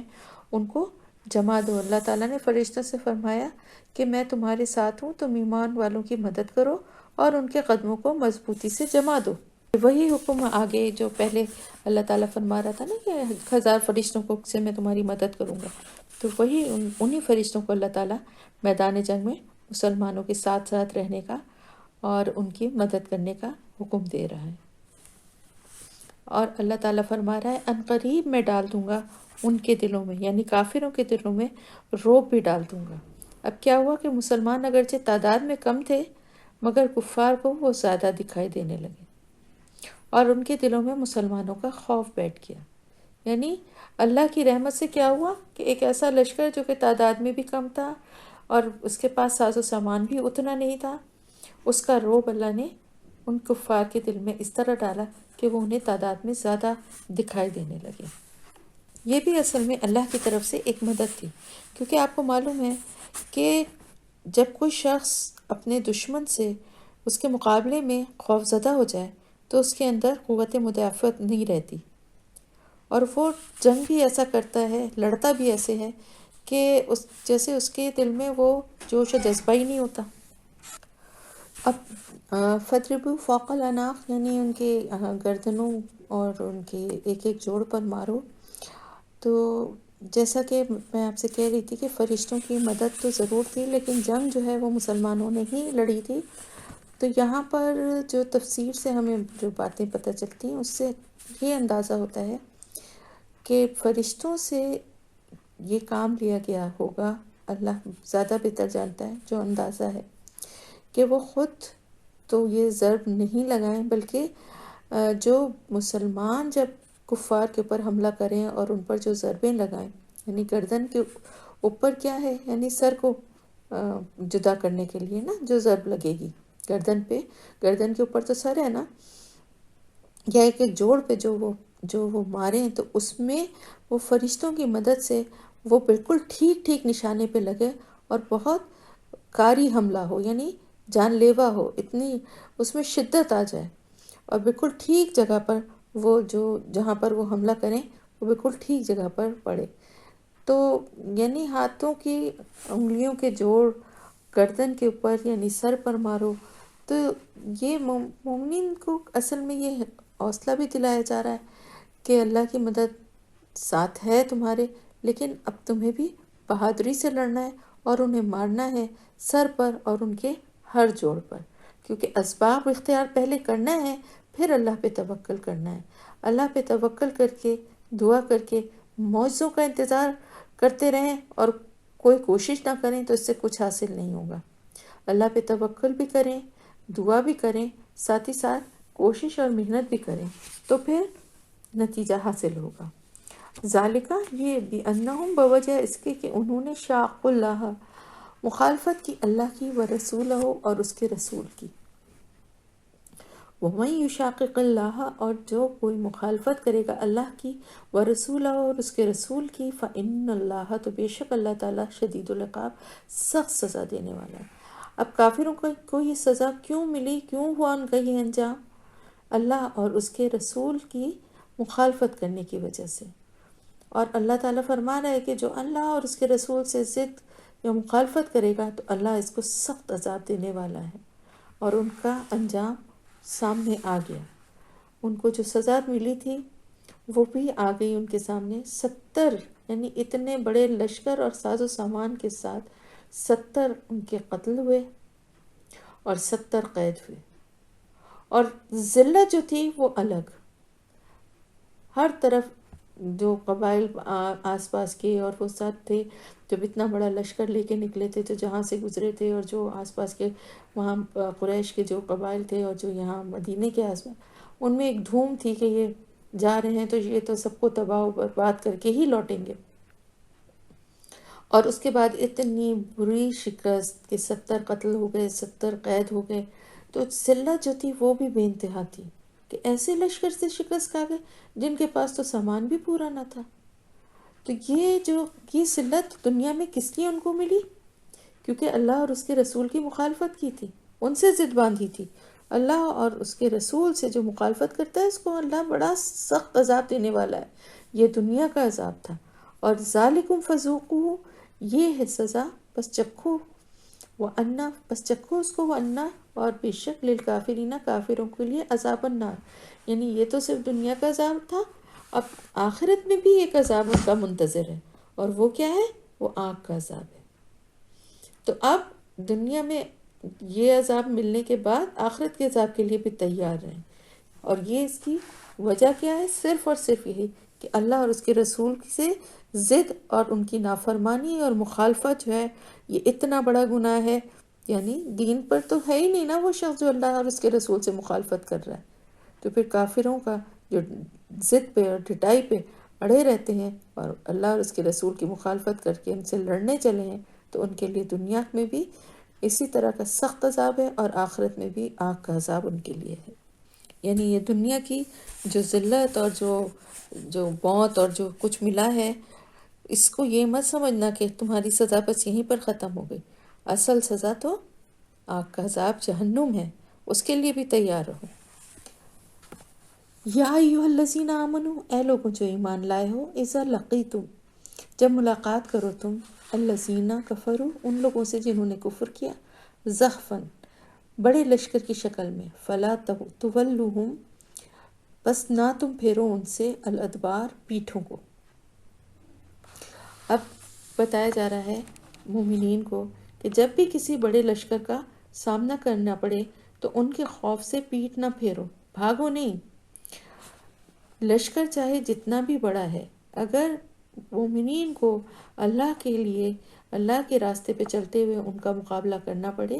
تو پھر ان کو اس سے پیٹ نہیں پھیرنا چاہیے اور ان کا مقابلہ کرنا چاہیے۔ حدیث کے مطابق 7 کبیرہ گناہ ہیں جو ہلاک کرنے والے ہیں۔ آپ صلی اللہ علیہ وسلم نے فرمایا کہ ان سے بچو، اور ان میں سے ایک یہ ہے کہ میدان جنگ سے پیٹ پھیر جانا۔ یہ بخاری اور مسلم دونوں کی حدیث ہے۔ تو جب سامنا ہو ان کا تو ان کا مقابلہ کرو، کیونکہ ایسا نہیں کرو گے، اپنی پیٹ پھیرو گے تو پھر اس کے لیے بہت شدید ان کے لیے گناہ ہے، یعنی کبیرہ گناہ ہے یہ میدان جنگ سے پیٹ پھیرنا۔ مطلب یہ ہے کہ جب اللہ کی راہ میں نکلے ہو جنگ کرنے کے لیے تو پھر اللہ کے لیے لڑ رہے ہو نا، اب چاہے مقابلے میں جان چلی جائے مگر پیٹ پھیر کے بھاگنا نہیں ہے۔ وَمَن یُوَلِّہِم، اور جو کوئی پھرے گا ان سے یا پھرے گا ان سے، یومئذ، اس دن، دبرہ، اپنی پیٹ، الا متحرفا،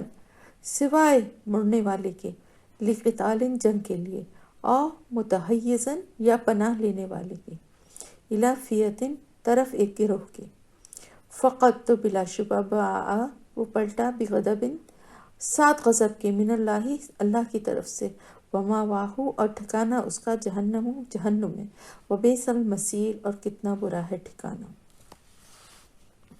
اب یہ بتایا جا رہا ہے اللہ تعالیٰ کی طرف سے کہ جو کوئی ان کی طرف سے پیٹ پھیر کے میدان جنگ سے، یعنی پیٹ پھیر کر بھاگے گا میدان جنگ سے، تو اس کے لیے کیا انجام ہے؟ سوائے 2 صورتوں کے۔ وہ 2 صورتیں بتا دی گئی ہیں۔ پہلی تو یہ کہ جنگ کے لیے پھرنے والا، یعنی اس کی وجہ یہ ہو کہ یہ جنگی حکمت عملی ہے۔ پلٹنے والا، اس کا مقصد یہ ہے کہ وہ یہ ظاہر کرے جیسے وہ دشمن سے ڈر کر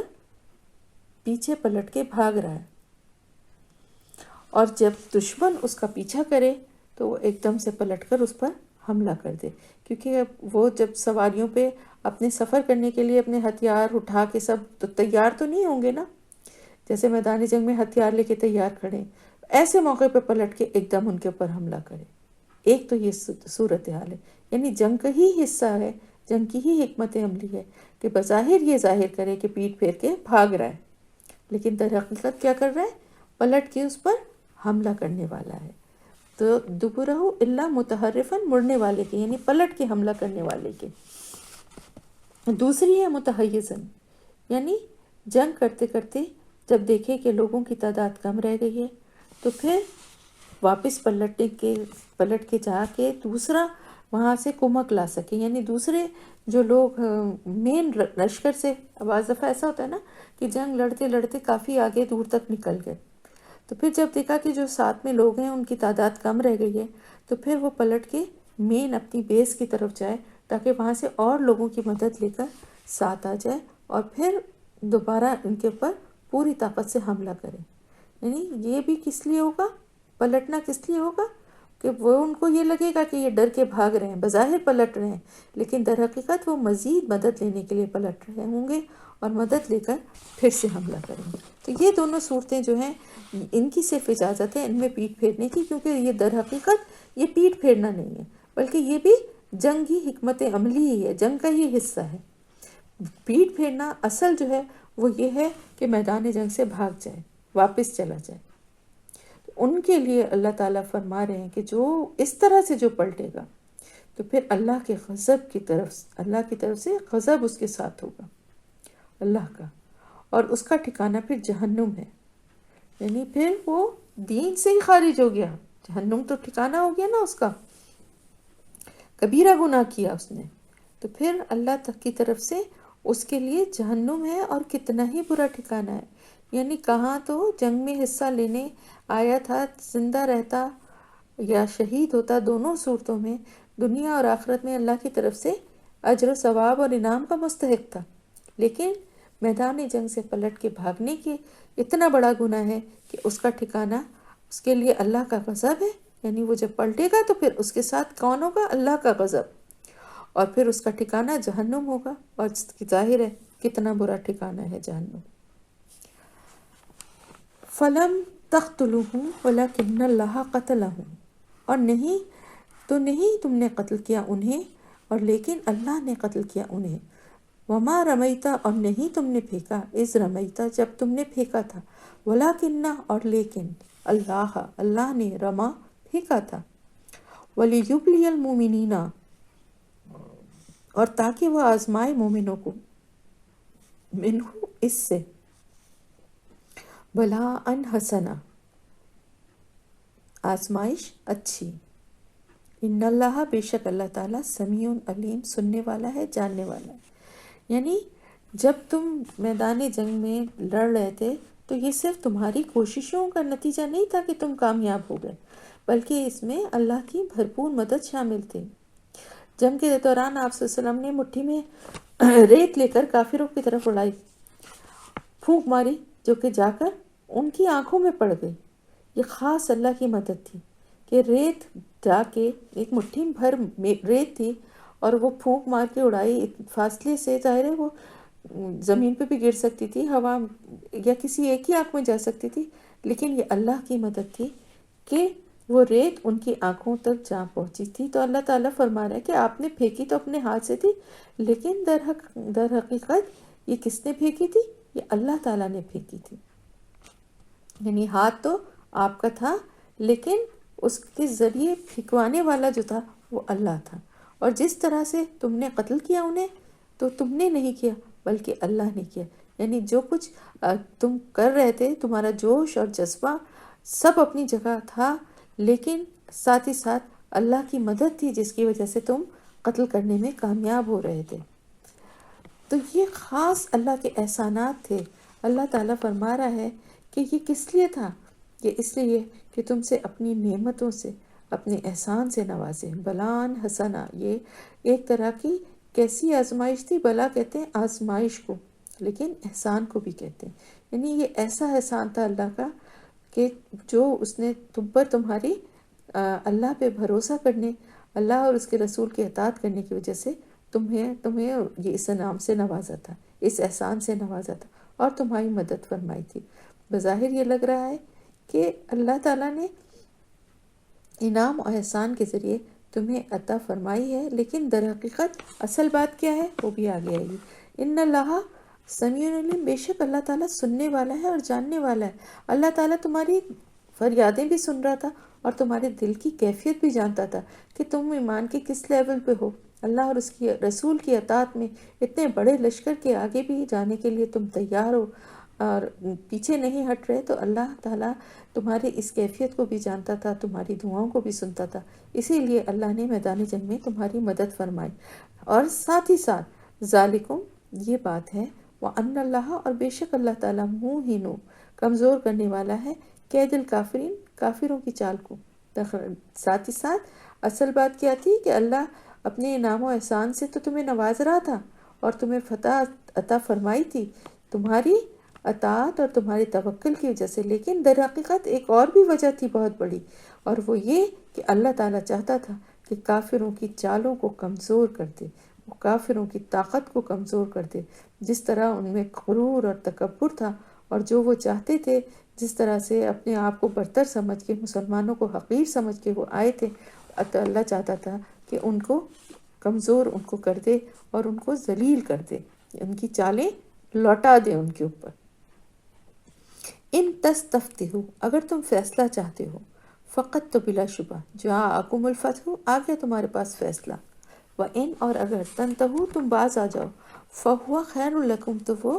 بہتر ہے تمہارے لیے، وَإِن تَعُودُوا، اور اگر تم لوٹو گے، نعود، ہم بھی لوٹیں گے، ولن، اور ہرگز نہیں، تغنیہ کام آئے گی، انکم، تم کو، فئتکم، گروہ تمہارا، شیئن، کچھ بھی، ولو، اور اگرچہ، کثرت، وہ کثرت سے ہوں، وَأَنَّ اللَّهَ، اور بے شک اللہ تعالیٰ، مع المؤمنین، ساتھ ہے ایمان لانے والوں کے۔ اب یہاں پہ کیا بات ہو رہی ہے کہ اگر تم فیصلہ چاہتے ہو تو بلا شبہ آ گیا تمہارے پاس فیصلہ۔ میں نے جیسے آپ کو بتایا تھا نا کہ ابو جہل نے اس دن یہ دعا کی تھی کہ اللہ ہم میں سے جو شخص رشتوں کو زیادہ توڑنے والا ہے اور ہمارے سامنے غیر معروف بات پیش کرنے والا ہے، اسے آج صبح ہلاک کر دے، تو صبح خود ہلاک ہو گیا۔ یعنی تم فیصلہ چاہتے تھے نا، تو اللہ نے فیصلہ دکھا دیا کیا ہے، اپنی ہلاکت کی خود ہی دعا کی اس نے، یہ سمجھ کے کہ مسلمانوں کے خلاف دعا کر رہے ہیں اور ان کو فتح ملنے والی ہے، لیکن در حقیقت اللہ کا فیصلہ کیا تھا؟ حق کو ظاہر کرنا، تو حق ثابت ہو گیا، اور اگر تم یہی چاہتے تھے تو وہ تم بلا شبہ تمہیں مل گیا جو تم چاہتے تھے۔ اور اگر تم باز آ جاؤ رسولوں کی تکذیب و توہین سے، یعنی اللہ کے رسولوں کو جو جھٹلاتے ہو اور اللہ کے ساتھ جو شرک کرتے ہیں، ان گناہوں سے اگر تم باز آ جاؤ تو یہ بہتر ہے تمہارے لیے، لیکن اگر تم نہیں باز آؤ اور پھر مقابلے کے لیے آؤ گے تو ہم بھی پھر آئیں گے۔ ایسا نہیں ہے کہ ہم، اللہ تعالیٰ فرما رہا ہے کہ مومنین کو کم نہ سمجھو، اگر تم لوٹو گے تو ہم بھی لوٹیں گے اور دوبارہ تمہیں اسی انجام تک پہنچائیں گے، نہ تمہاری تعداد کام آئے گی، نہ تمہارا ساز و سامان، خواہ کتنا ہی زیادہ ہو، کچھ بھی تمہارے کام نہیں آئے گا۔ اللہ تعالیٰ فرما رہا ہے ہرگز نہیں قائم آئے گا تم سے تمہارا گروہ، تمہارا لشکر، کچھ بھی، چاہے وہ کتنی ہی تعداد میں ہو، زیادہ ہوں، بکثرت ہوں، اور اسلحے سے لیز ہو، سامان سے ساز و سامان موجود ہو، لیکن کچھ بھی تمہارے کام نہیں آئے گا، کیونکہ اللہ مقابلے پر ہے تمہارے، جو کہ مومنین کے ساتھ ہے۔ تو جب اللہ تعالیٰ مومنین کا ساتھ دے رہا ہے تو پھر کفار کچھ بھی ساری دنیا کا ساز و سامان بھی لے کر آ جائیں تو وہ مومنین کا مقابلہ نہیں کر سکتے۔ اللہ کا مقابلہ کرنا ہو گیا نا یہ تو، کیونکہ اللہ مومنین کے ساتھ ہے۔ تو اب تمہارے کسی بھی بات جو ہے، کوئی بھی تمہارا کام، چیزیں جو ہیں وہ تمہارے کام نہیں آئیں گی۔ کفار خود کو حق پر سمجھتے تھے، تو ان سے اب اس لیے یہ بات کہی جا رہی ہے کہ اب بھی سنبھل جاؤ اور یہ برے کام چھوڑ دو، ورنہ کیا ہوگا؟ اگر تم نہیں ایسا کرو گے تو پھر ساز و سامان، تعداد، کچھ بھی تمہارے کام نہیں آئے گی۔ یا ایھا الذین آمنوا اطیعوا اللہ ورسولہ، اے ایمان والو، اطاعت کرو اللہ کے اور اس کے رسول کی، ولا تولوا، اور نہ تم منہ پھیرو اس سے، عنہ، اس سے، وانتم تسمعون، جبکہ تم سن رہے ہو۔ ایمان والوں کو پھر ایک بار تاکید کی گئی ہے کہ سب سے پہلے اللہ کی بات اور اس کے رسول کی بات اطاعت ہے، اس کی اطاعت کرو، سب سے زیادہ ضروری کام تمہارے لیے یہی ہے۔ یہی جو ہے نا بیسک دین جو ہے نا وہ اسی پہ قائم ہے کہ اللہ اور اس کے رسول کی اطاعت کی جائے، کیونکہ باقی سارے احکامات اسی میں آ جاتے ہیں۔ تو اللہ اور اس کے رسول کی اطاعت کرو اور اس سے منہ نہ موڑو۔ تو اللہ اور اس کے رسول کی اطاعت کیا ہے؟ قرآن اور حدیث پہ عمل کرنا۔ حدیث کیا ہے؟ قرآن کی تفسیر۔ تو قرآن میں جو کچھ ہے اور حدیث میں اللہ کے رسول صلی اللہ علیہ وسلم نے جو کچھ بیان فرمایا ہے، یہ سب کچھ سننے کے بعد، تم تسمعون، جبکہ تم سن رہے ہو، یہ سب کچھ سنتے ہوئے بھی اللہ اور اس کے رسول کی اطاعت سے دور نہ ہو جاؤ، منہ نہ پھیر لو۔ جو لوگوں کا آج حال ہے یہ اسی کی طرف اشارہ ہے کہ اللہ اور اس کے رسول کی اطاعت کا تو بہت دعویٰ ہے، اور ان سے محبت کا بھی بڑا دعویٰ ہے، لیکن کیا قرآن پر اسی طرح سے عمل ہے جیسا کہ سنتے ہیں، جیسا کہ پڑھتے ہیں، یا حدیثوں کو جیسا کہ پڑھ رہے ہیں، جان رہے ہیں، سن رہے ہیں، کیا ان کے اوپر اسی طرح سے عمل ہے؟ ایمان والوں کے لیے تاکید ایک بار پھر ہے، اللہ اور اس کے رسول کی اطاعت کرو، اور اللہ اور اس کے رسول کی اطاعت سے یعنی قرآن اور حدیث سے منہ نہ پھیرو۔ سب کچھ جان کے، پڑھ کے، سن کے بھی عمل نہ کرنا منہ پھیرنا ہے، جبکہ تم سب سن رہے ہو، تم سب جانتے ہو۔ تو الحمدللہ یہاں پہ آپ کی تفسیر کمپلیٹ ہوئی، آیت نمبر 20 تک۔